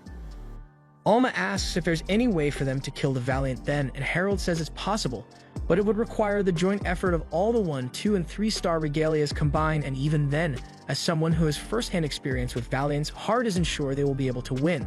That's why the guild is only interested in accepting seekers who are already capable of engaging in a fight of that level, because they don't have time or resources to waste on training rookies at the moment. Koga says that's way too unfair, but Noel says there is nothing they can do about it since they don't meet the conditions that the guild is looking for, so he hits up without any arguments and says it's time for them to leave. As they leave, Koga asks Noel if he's really going to give up on his dreams so easily, but Noel never said he was giving up. He simply wants to take full advantage of an opportunity that just presented itself. While the appearance of a Valiant is an event that could possibly wipe out all of humanity, it is also an incredibly fortunate thing. For example, the living conditions in Etria rose dramatically after Koshutis was defeated 40 years ago, because the gem from the monster was used to make a magic device that creates purified water for the entire nation. When stronger monsters are defeated, more advanced magical engineering is developed, resulting in large boosts in the standard of living. That's why Seekers are seen as heroes by the people, because they can turn unpredictable disasters into blessings, and Noel plans to turn this unpredictable disaster around in his favor, so he tells the others that they have to become recognized as a Regalia as soon as possible. Koga is shocked when he hears Noel say this because they haven't even become a clan yet, and Noel is already talking about becoming a Regalia. Alma isn't as surprised and believes Noel will be able to pull it off somehow, But then Noel says they are going to need to become a regalia in less than 6 months, and even she doesn't think that's possible. Noel explains that the time frame is so short because he plans to gain enough experience to become recognized as a regalia, and then, ideally, they will be asked to join the fight against the Valiant, and if they manage to pull it off, their names will go down in history as some of the strongest Seekers ever. But to accomplish all this, they need to have a lot of experience and accomplishment under their belt by the time they actually become a clan. And the fastest way to do that is to achieve something so spectacular that it grabs the attention of the public. And it looks like Noel already has the perfect plan in mind. The first thing he does is go to his rank up to a strategist, and after the process has been completed, as a strategist, Noel now possesses enhanced cognitive abilities that will allow him to analyze battles in real time and give orders based on his predictions. After he's done, Noel heads out into the street, and he just so happens to run into Zeke while he's being praised by the public for his recent Abyss raid.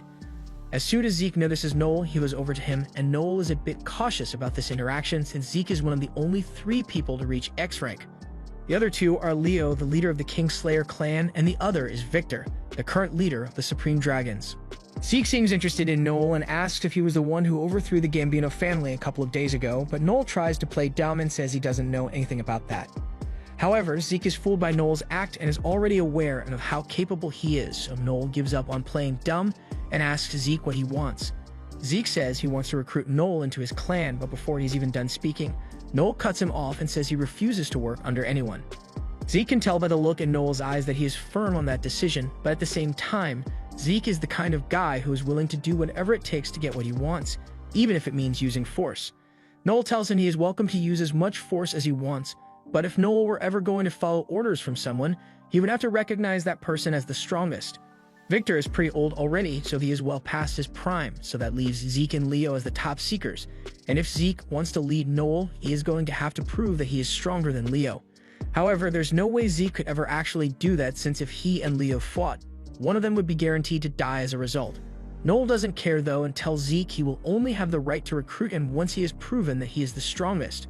As Noel leaves, 2 random guys turn around the corner, and when they see Zeke, one of them makes the unfortunate mistake of calling Zeke the 2nd strongest Seeker in the nation, and it absolutely sets Zeke off. Zeke walks over to the guy and asks him why he just said that, so the guy tries to explain that everyone just thinks Leo is stronger because he has cleared more abysses than Zeke has. But that's not what Zeke wanted to hear, so he launches the guy hundreds of feet into the air. Noel was listening in on that whole exchange, and now he knows that Zeke is sensitive about people calling him the 2nd strongest, but he's going to have to hurry up and form his clan before Zeke becomes even more of a problem for him. Meanwhile, Alma and Licia are out in the forest doing some combat training, and Licia is absolutely demolishing Alma throughout the entire thing. After Licia pins Alma down with an arrow to her neck, they decide to take a break, and Licia tells Alma that she needs to work on her situational awareness. She tends to get too heated in a battle and lose sight of the big picture, which is pretty much the exact opposite of Noel's calm and collected leadership. Alma thinks she should just leave the decision-making to Noel then, and Licia agrees with her because everyone in a party has their own specialties, and she's sure Noel will make good use of Alma's skill. Just then, one of Licia's friends, Ophelia, comes running up to her, and she's really glad they happen to run into each other here. Ophelia has never met Alma before, so she asks Licia about her, and Licia says Alma is a friend of hers and she was just out here helping Alma train a little. Ophelia's party is called the Winged Knights, and they have 4 members on their team, including Kane the Lancer, Vaclav the Summoner, and their dependable leader, Leon. Ophelia offers to help Alma if she ever needs something, since a friend of Licia is a friend of hers, and as her friend, she wants to give Alma some advice and tells her to stay away from the man named Noel Stalin. From what he has heard, Noel sold off his own teammates as slaves and has been making deals with the Mafia. After everything he has done, Ophelia is sure he must be an evil scumbag, but Leon stops her rant and tells her it's not nice to judge people based on rumors, especially when she has never actually met Noel before. Ophelia apologizes for going too far, but it's time for a party to go, so they start heading back to town. Once they are gone, Licia apologizes to Alma for what Ophelia said about Noel, but Alma doesn't really mind since most of what she said actually happened. Later that night, Noel meets up with Loki because he asked him to gather some information earlier, and Loki presents him with a list of parties that have recently risen to B rank. At the top of the list, there's a party called Winged Knights, and they are pretty outstanding in both achievement and public image. Their leader Leon has a spotless record, and part of his charm is the fact that he is such a kind person. Unfortunately, Noel is aiming for the top of B rank, so if Leon and his party are number 1 right now, he is going to have to do whatever it takes to surpass them. And the first thing on the agenda is to recruit a new party member, so he goes to visit Hugo Capilia in prison. Hugo is called out of his prison cell and brought to a room where he can talk with Noel, and Noel is disappointed to see that Hugo has lost weight since the last time he came here. If he doesn't eat the food here, he's going to end up starving to death, and that's the last thing Noel would want to happen. Noel has had his eyes on Hugo for a long time now because he's an incredibly skilled puppeteer. He is currently locked up awaiting execution after being accused of a heinous murder, but while he was a free man, he was legendary. A puppeteer is a class that combines both production and combat prowess, so Hugo was able to fight in all kinds of situations by controlling various puppets, so he built an outstanding reputation for himself as a freelance seeker, but that also meant he was a lone wolf with no one on his side. At one point, Hugo quit being a seeker and decided to become a puppet maker instead, and he was pretty good at it, but then his life was derailed when he got arrested. He tells Noel that there's no point in trying to recruit someone like him since nothing will stop the prison from executing him. However, Noel has a plan to get Hugo out of here, and to prove it, he snaps his fingers and demands a cup of tea from one of the guards. Surprisingly, the guard does as he is told, and at first, Hugo thinks Noel might have bribed the guards, but Noel corrects him and says he's just blackmailing him. Pretty much all the guards will listen to whatever command he gives right now, so Noel tells Hugo that he's serious about freeing him. Hugo is a bit conflicted since while he would certainly love to be a free man again, he doesn't want to join Noel because he hates Seekers as a whole. From his experience, Seekers are just a bunch of violent idiots who lie about their strength all the time, but Noel is arguably worse than all the others. He is cunning, merciless, and would commit any number of atrocities to make sure his goal is achieved. Noel takes that as a compliment and gets up to leave, but before he does, he turns back to Hugo and tells him he won't give up until Hugo is part of his team. After leaving the prison, Noel takes Alma and Koga to the Rock Hard Tavern and says they will be meeting up here from now on. Koga is a bit hesitant to go in since this place is meant for only B-rank seekers, but since Noel and Alma are already B-rank, their party meets the requirements, so it should be fine.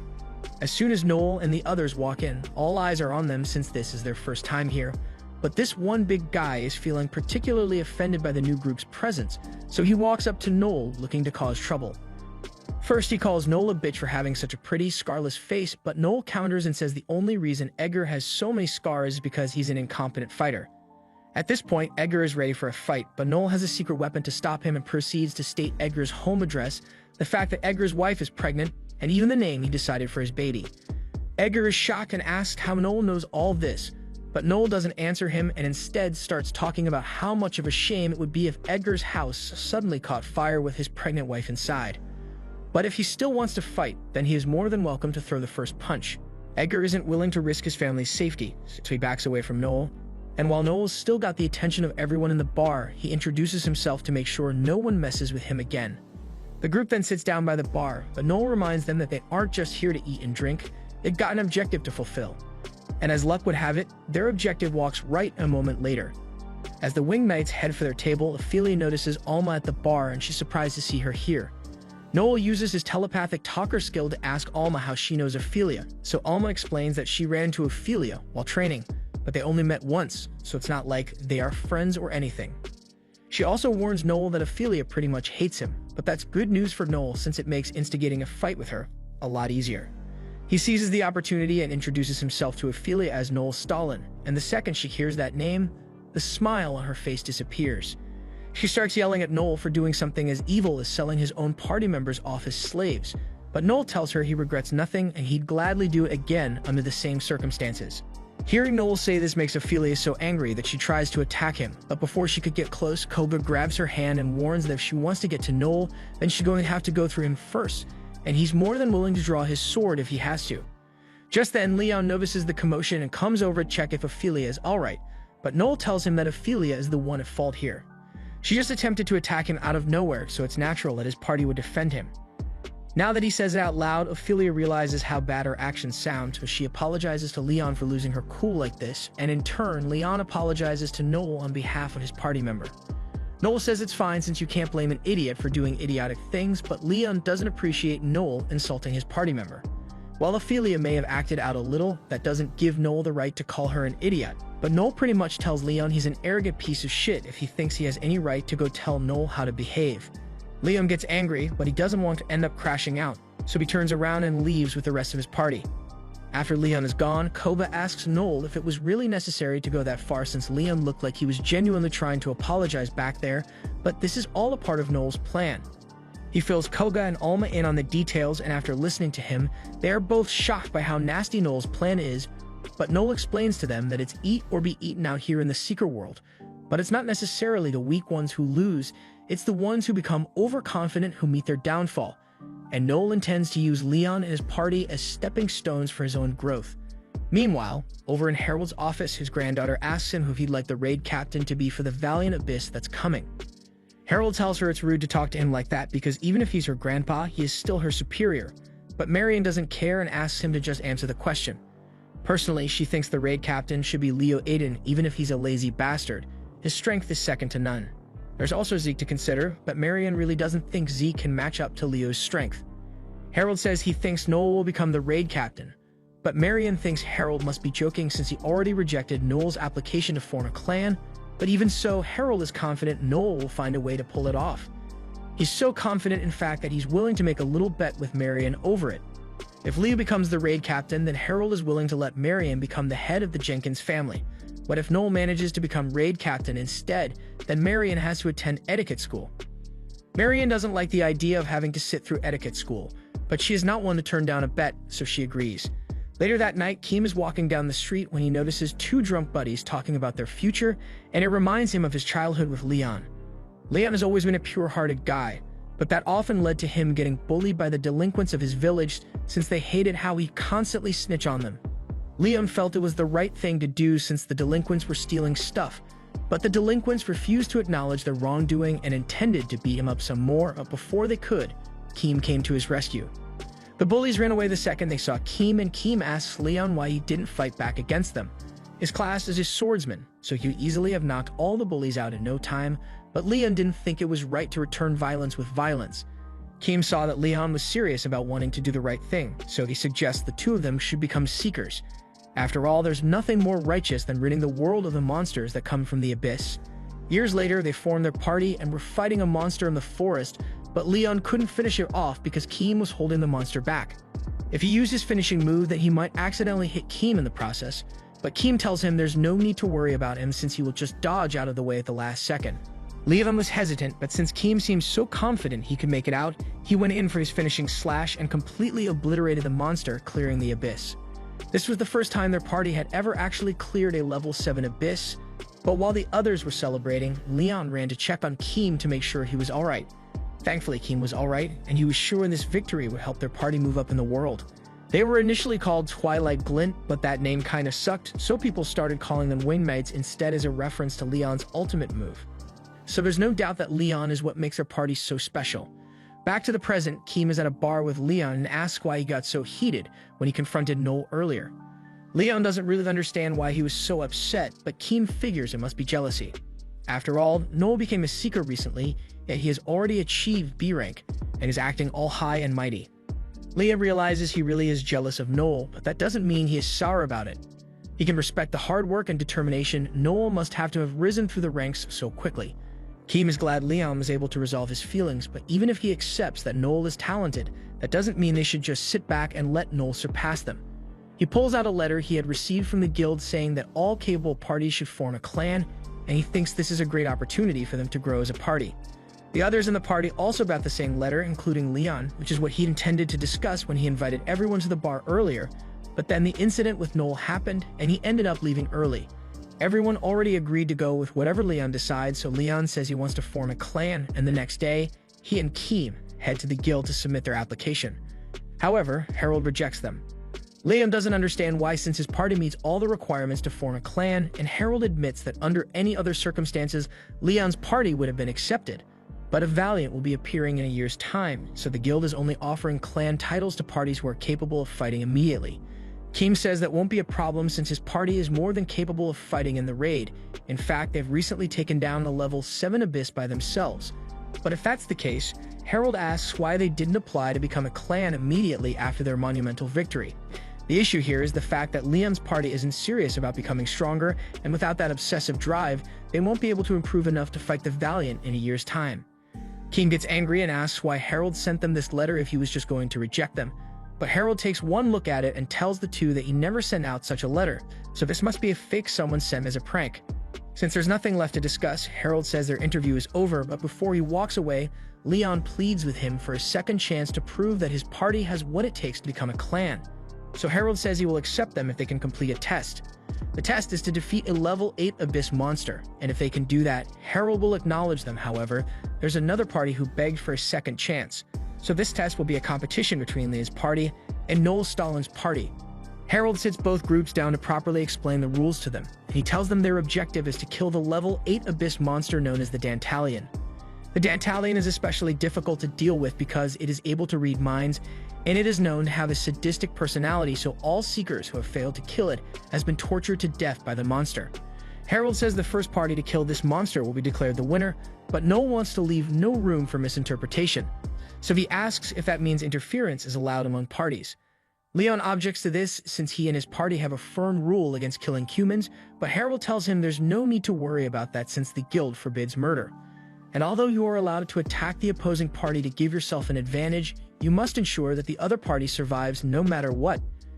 And to make sure the rules are followed properly, Harold will be using his unique skill to monitor the entire competition, so there will be no room for cheating. There are no objections so far, but Noel has some conditions he wants to add to the rules set. So he says there should be a rule that all participants must be in perfect fighting condition at the beginning of the competition. Harold agrees to this, and since there are no further concerns about the rules, he carries on with the explanation about this competition. He wants to make it very clear that this competition is a special case, so there will be no second chances, and to make sure they do their best, he is adding a penalty. The losing party will be forced to disband their team, and furthermore, they will be banned from reforming their party. Any attempts to circumvent this penalty will result in the losing party members losing their Seeker's license, so Harold asks if they are really sure they want to go through with it. Noel doesn't hesitate as he signs his name, and after a little confirmation from Keem, Leon signs up as well, and now that everyone has agreed to the terms, Harold officially declares that the competition will be held 3 days from now, so they had best get ready. Harold then leaves the room, and as a gesture of goodwill, Leon shakes Noel's hand and says he will fight with everything he's got during their battle. But even though the odds are definitely in Leon's favor with his party being stronger and more experienced, Noel recently ranked up and became a strategist, so with his enhanced thinking, he can already see Leon pathetically losing. The day of the competition finally arrives and Harold greets both parties, explaining the rules once more. Both parties will venture into the Abyss, and the first one to defeat a Dantalion will be victorious. On Harold's signal, the competition officially begins, but to Leon's surprise, Noel and the others literally sit down and start having a picnic together. Leon asks Noel what he thinks he's doing, but Noel just says he's having lunch, so he's letting the Winged Knights make the first move.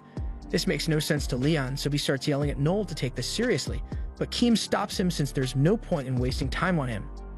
The Winged Knights make their way into the Abyss, and Ophelia can hear a horde of monsters heading their way, so she warns the party to get ready. But before they start fighting, there's something Vaclav wants to say.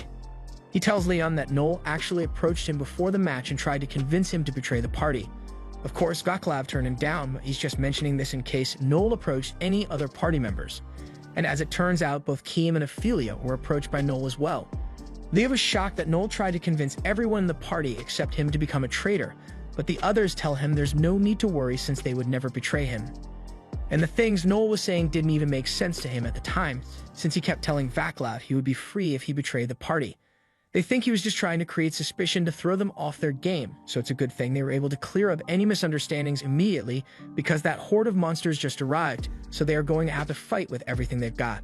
Meanwhile, outside the Abyss, Noel and the others are still casually enjoying their meal, but Harold has some thoughts about the way Noel is handling this. Earlier, he met with Noel and told him he was impressed with how he tricked the Winged Knights into doing exactly what he wanted, but he can't condone the fact that Noel forged official guild letters in the process. Noel asks if Harold intends to disqualify him for what he did, but Harold decides to let it slide after all. He asks Noel if he really thinks he can win though. There's not a doubt in Noel's mind that he will come out victorious because that's what his grandpa taught him to do. Although back in the present, Kogut is starting to get a little worried about them wasting time here since there's a chance that the Winged Knights might actually be able to kill the Dantalion, but Noel reminds him that this is all part of their plan. The Winged Knights are a strong party, so they need to be patient about how they approach the contest. especially with Leon around, since he is not only an excellent leader, but he is also strong and has incredible decision-making skills. Not to mention, when he activated his unique Angel Wings ability, his mana flow speed increases, allowing him to activate skills with no cooldown time. There's no doubt that he has talent bestowed by the heavens, but there are times when excellence can be a burden. He tells Koga and Alma that they don't need to worry, since no matter what, he is sure they will win.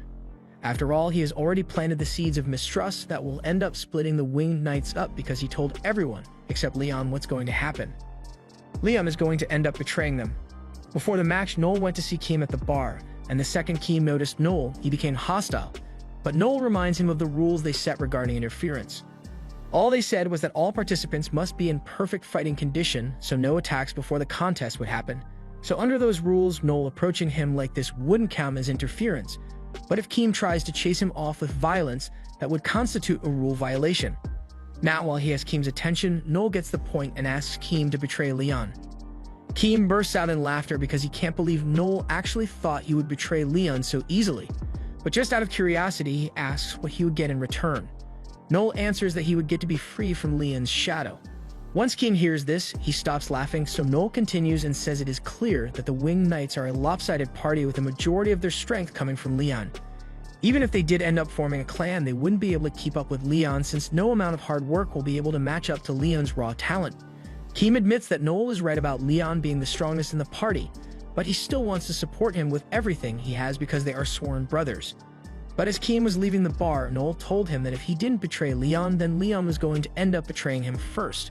Back to the present, the party is up against the Dantalion, and they've managed to take out all of the smaller monsters, but the creature is able to read all their thoughts, so it is hard to make any progress against it. Vaclav tries to launch a fire spell to catch the Dantalion off guard, but the monster is easily able to read his attacks and dodges the attack. Sneak attacks won't work against it, but with Leon's Angel Wing skill, he's fast enough to fight with the Dantalion on equal footing. But when the Dantalion jumps in the air with a fistful of rocks, Leon realizes what's going on and warns everyone just before the monster launches a hailstorm their way. Back outside the abyss, Koga can hear the battle taking place in there and asks Noel if they still shouldn't get involved yet, but Noel says they should wait for the Winged Knights to reach their limit in there before they do anything. In the aftermath of the hailstorm, most of the Winged Knights are still alright, but Ophelia has been knocked down by the rocks and lost an arm because of it. The Dantalion begins cheering once it realizes it managed to severely injure one of the party members, but Leon has no intention of letting Ophelia die, so he tells the others to retreat with her while he holds the Dantalion off. He uses his Holy Shield skill to keep the Dantalion busy, and remarks that Leon is a really strong toy, but the others are weak, so they can't win. Leon admits that they aren't strong enough to win, but his Seeker never gives up, so even if they can't win right now, he's going to keep fighting and uses his invincible skill to blind the Dantalion for a moment so he can get away. He catches back up with the rest of the party, and while they are hidden by a barrier, Vaclav uses some healing magic to stick Ophelia's arm back on. Thankfully, she regains the feeling in her arm, but she still can't move it around much, so she won't be able to use her bow anymore. She apologizes to Leon for being such a burden, but Leon tells her she doesn't have to worry about it. But as much as he hates to say it, they might need to give up on defeating the Dantalion. However, before he finishes his sentence, Keem cuts him off and says he has a plan. He will act as a decoy to draw out the Dantalion, and when he does, he wants Leon to attack it with his ultimate slash attack. Leon immediately objects because not only will that attack use up all of his remaining mana, but it is also an area of effect attack, so he will most likely end up hitting the others if he uses it. Keem reminds him that this was the same way they defeated the level 7 monster, and this is their only choice anyway. They are currently being hidden by Vaclav's concealment spell, but if they try to attack from inside here, the spell will be destroyed, so a sneak attack from here isn't an option. He tells Leon that he will try to lure the monster as far away from here as possible, to keep the others safe, but he isn't planning to let himself die either. He's just going to jump out of the way at the last second like before, so he assures Leon that everything will be alright. However, Leon simply refuses, since that plan won't work. The Dantalion is capable of reading minds, so it will immediately realize that Keem is nothing but a decoy. Keem asks what Leon wants to do then, because if they retreat now, they will lose the competition and be forced to disband their party. However, Leon says there's another way out of this, so he suggests that they should team up with Noel. The others can't believe what they are hearing, but Leon explains that if they team up with Noel, they may not get approved as a clan, but maybe they can avoid being forced to disband. Keem starts yelling that Noel is their enemy, so they can't possibly team up with him, but Leon remains firm on his decision because this is the only way to avoid sacrificing anyone on the team, so it's the right thing to do. However, Keem doesn't care about the right thing right now, he just cares that Leon seems to trust Noel more than him. But given the circumstances, Leon admits that he thinks Noel is more likely to succeed than Keem is. Keem is devastated to hear this, so he walks up to Leon and stabs him in the gut. He admits that all this time he has been jealous of how talented Leon is, but he thinks of him as a brother, so he has stuck with him this whole time. He was even willing to give up his life for Leon because he thought Leon trusted him, but now, he just wants to be free. All of a sudden, the Dantalian lands in front of the group, and for a moment they are terrified because they stand no chance of beating it. But it turns out that the Dantalian isn't after them right now, it's after Noel, who just arrived. Noel fires a bullet to distract it while he orders Koga to attack from above, and to the Dantalian's surprise, it can't read any of their attacks. In preparation for this battle, Noel and the others train using Noel's mind link skill, so they are now able to carry out Noel's orders with an empty mind so the Dantalian can't read their thoughts. And as for Noel, with his strategist mind, he is able to think so fast that the Dantalian can't keep up with his thoughts. The Dantalian suffers a massive headache from reading Noel's mind, so it is forced to rip out its third eye so it doesn't have to hear Noel's thoughts anymore. But this is exactly what Noel was waiting for, because now he can give the order for Alma to finish the Dantalian off. She activates her acceleration skill and charges forward to strike, but that was just a bluff to trick the Dantalian because as it tries to counter her, she activates his second skill and phases through its hand. This is the Phantom skill she acquired after ranking up, and it allows her to become intangible once every 24 hours, bypassing all physical attacks. And while the Dantalian's guard is down, she activates another quick attack skill and blows a hole through its chest. With that, the monster has been defeated, and the abyss has been cleared, so Noel's team is the winner of the competition. And as a little bonus, the fight gave Koga enough experience to rank up as well, so he can be on the same level as Noel and Alma again. While Koga is rubbing it in Alma's face, Keem approaches him and asks if this was his plan all along. Noel doesn't plan on denying it, so he admits that he orchestrated this whole thing. He pushed the guild to set up this competition and chose the Dantalian since it was a good matchup for him. He even admits to sending out fake letters to get the Winged Knights interested in becoming a clan. After hearing this, Keem is enraged and grabs Noel by the jacket, but Noel points out that Keem and the others played a big part in their own downfall since he betrayed Leon out of jealousy. Everyone in the Winged Knights is strong, but Leon is the only one who is truly gifted, so the rest of them are just living in the shadow of Leon's glory. It's natural for them to become envious of him, but they kept their envy buried for so long that it has eaten away at their bond, so all it took was a little nudge from Noel to break them apart. Noel learned firsthand that even the smallest crack in a team's bond can lead to disaster, but in this case, he thinks Leon is actually the one at fault here because Keem wouldn't have stabbed him if Leon had trusted him. Just then, Harold walks up and declares that Noel's party is the winner of this competition, so he will officially recognize them as a clan. And in accordance with the rules of this contest, as the losers, the Winged Knights will be forced to disband with immediate effect. The news of the contest spreads throughout the capital, and a lot of people are devastated since they actually really like the Winged Knights. As for the Winged Knights themselves, Ophelia decided to give up on being a Seeker because she doesn't think she has what it takes to continue, so she says goodbye to Letitia. On the other hand, Vaclav accepts an offer and joins another party that same day. Meanwhile, Noel goes to visit Hugo to tell him all about the recent events, but Hugo doesn't think it's a good thing since the Winged Knights were one of the few parties that was actually made up of good people. Noel doesn't think he did anything wrong since the relationship between the Winged Knights was already destined to fall apart, so all he did was speed up the process. Hugo realizes what Noel was really after when he did all this, but he can't imagine that destroying the Winged Knights would convince Liam to join him. However, Noel tells him he doesn't need to worry about that since he has a plan to get Liam on his side, so he will definitely convince him to join, and after that, he will convince Hugo to join the team as well. After that, Noel leaves the prison, and elsewhere in the city we see Keem trying to drown his sorrows and destroy his liver.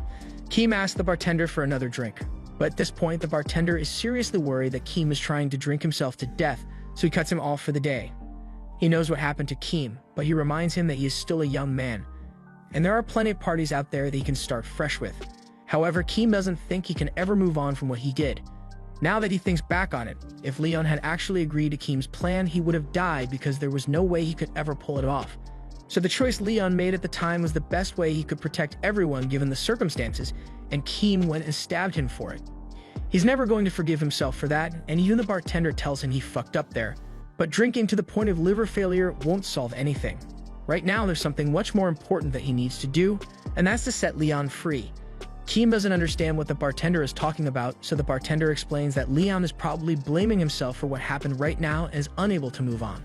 So if Keem really wants the best for Leon, then he has to go see him and set the record straight. Meanwhile, Leon has just been cornered in a back alley by Edgar and a couple of his friends. Edgar saw the news of the Winged Knight's downfall, and he would never pass up on a chance to kick a man at his lowest point. He has hated Leon for the longest time because he has always had such a clean record and been so popular, all while Edgar has been called and treated as a scumbag, mainly because he is a scumbag. That's not the point. Now that Leon doesn't have his friends around anymore, he has lost the will to defend himself, so Edgar wants to take him out. However, before he could do that, Noel and the others show up and take out all his friends. Edgar yells and asks what Noel is doing here, but Noel just says he just happened to be in the area for a walk. Edgar doesn't believe him and tells Noel to leave because he's getting in the way, but Noel doesn't like Edgar's tone, so he tells him to wash his mouth. Edgar takes this as a personal insult and prepares to fight Noel with his friends, but Edgar's friends aren't as dumb as he is, so they know they stand no chance of beating Noel's party and immediately run away. Noel then decides to teach Edgar a lesson in respect and chops his nose clean off before squishing it beneath his feet. And while Edgar is screaming in pain, he pulls him by the hair and threatens to give all of his friends and family the same nose job if he ever acts like a scumbag again. Edgar is scared out of his mind, so he swears to do as Noel said and runs away. And once he's gone, Noel turns back to Leon and tells him he has some business to discuss with him. He tells Leon that he wants to recruit him into his clan, but Leon can't believe what he's hearing. Noel assures him that his offer is genuine, and if Leon accepts, then he is even willing to make him the vice master of the clan. Noel thinks it's a good deal for Leon, but Leon refuses to ever team up with the likes of Noel. After all, if Noel hadn't come along, then the Winged Knights would still be together. However, Noel points out that the party was doomed to fail from the start, and Leon was aware of it too. The only reason Leon was able to be so righteous and upstanding was because of the loyalty and dedication of his teammates, but no matter how hard they worked, they would never be able to catch up to Leon's natural talent, and it was only a matter of time before the difference in skill would make them envious. Leon admits that Noel is right, but he still can't bring himself to accept Noel's deal because it would mean giving up on everything the Winged Knights have worked for. Noel asks him if he intends to stop fighting over this, because if he gives up, then the glory of the Winged Knights will be a thing of the past. However, if he made a name for himself as a seeker, then he could keep the name of the Winged Knights alive. People may see him as a traitor, but this is one time Leon has to be selfish if he wants to keep what he holds dear alive. Leon thinks Noel is right, but before he makes any decisions, he asks Noel why he chose to become a seeker in the first place. Without hesitation, Noel says he wants to become the undisputed greatest seeker of all time, and he is going to make that happen no matter what it takes. The conviction in Noel's words is enough to convince Leon to side with Noel, but he makes it clear that Noel has better follow through on his words because he will never forgive him otherwise. The two of them shake hands to solidify their new partnership and walk out of the alley as one clan. Meanwhile, Marion is reviewing the case file with her grandpa, and she thinks Noel is pretty slimy for not only destroying the Noblest Party, but also stealing their leader for himself afterwards. Harold agrees that it might not be the most moral choice, but he can't complain about it since in the end it created a more promising clan, and he's eager to see what they can achieve, so he already has another quest lined up for Noel's new clan. It's an abyss that manifested the other day with a depth level of 9, so it will be the toughest challenge any of them have ever faced, the ghost-controlling wolf, Garmer. As Noel and the others walk through the city with Leon, people begin calling him a hypocrite for joining the man who destroyed his former party. However, Noel tells him not to worry about those people because once he has proved himself, they won't be able to openly criticize him like that. But all of a sudden, someone shouts Noel's name from behind, and it turns out to be Keem. He yells that all this is Noel's fault, so he's going to kill him, but Leon gets in between the two of them and tries to stop Keem. He tells Keem that killing Noel won't fix anything, but Keem refuses to listen to a traitor, so if Leon is so insistent on protecting Neil, then Keem will have to kill him first. Keem leaps up to attack Leon, so Leon is forced to defend himself, but as he moves to counter Keem, he sees Keem smirk and realizes he is doing all of this on purpose to improve Leon's image. He knocks Keem out in the gentlest manner possible, and once he is on the ground, people begin praising Leon's strength for being able to take an opponent out without even drawing his sword. Leon doesn't think he is right here, but he has made the decision to follow his own path, so he isn't going to turn back now, even if it means Keem will hate him. But as he is walking away, he hears Keem wish him good luck, and he wants to turn back to properly make amends with Keem. However, Noel tells him to keep walking because this is what Keem wants, so the best thing he can do for him right now is to grow as strong as possible. Later that day, Noel brings everyone to their new clan house, and he's pretty happy about it since he only had to pay 20 million to get it. The others are shocked that the price was so low, but now that he thinks about it, Leon remembers hearing rumors about this place being a former execution ground. And to this day, everyone who has ever lived here claims to have been haunted by the ghosts of the dead. That's why Noel got such a good deal on this place. But in case the others are worried about the ghosts, he tells them he has a plan for that and shows off the new skill book he bought. It is the exorcism skill and allows him to instantly wipe out all types of undead creatures, so the ghosts here shouldn't be an issue. Now that the living situation has been settled, Noel pulls out a special necklace and tells everyone that they will each receive one. It's a snake with angel wings, and Noel explains that it is meant to symbolize the duality of good and evil that exists within the party, and from now on, it will be known as Wild Tempest. A few days later, the team is on their first assignment as a clan against Garmer, but the number of ghosts Garmer keeps summoning is too much for Noel's exorcism skill to handle, so he says he's not sure what to do. Garmer is intelligent, so he knows he must be trying to tire them out so he can finish them off. Noel orders Koga and Alma to back Leon up while he uses his ultimate Seraphim blade to take out the ghosts, and Leon doesn't think that's a good idea, but Noel tells him to do it anyway. They all follow Noel's instructions and carry out a coordinated attack, but while they manage to wipe out all the ghosts, they weren't able to deal with Garmer, so they are forced to retreat into a cave. Everyone is exhausted and can barely move, but they don't get any time to rest since Garmer follows them into the cave and says he is going to eat them. However, before Garmer does anything, Noel walks up to it and offers to make him a deal. He says he will give Garmer some useful information if it doesn't eat them, and Garmer is a little curious, so he asks Noel what he plans to show him. Noel pulls a mister out of his pocket and sprays it in the air, but Garmer doesn't understand how something like that would be useful to him. But while it may not be useful for Garmer, it was certainly useful for Noel since it just sprayed some fast-acting poison in the air and immediately begins taking effect on Garmer. The poison was created by one of Alma's assassination skills, and this version is extremely lethal for beasts like Garmer. Garmer says a little poison won't be enough to stop him before he eats them all, but Noel actually prepared a lot of poison in this cave, so Garmer collapses to the floor. This was all part of his plan, as he had everyone pretend they were losing to lure Garmer into a false sense of security. And with Garmer weakened, Noel delivers the final shot to defeat him once and for all. After the mission is complete, he goes to meet Harold, who congratulates him for his first victory as a clan, but Noel isn't satisfied with this alone. He still plans to make it to the top as the greatest seeker ever, and to do that as a talker, he will first make his clan the strongest of all. This was the final episode. Subscribe for more anime recaps.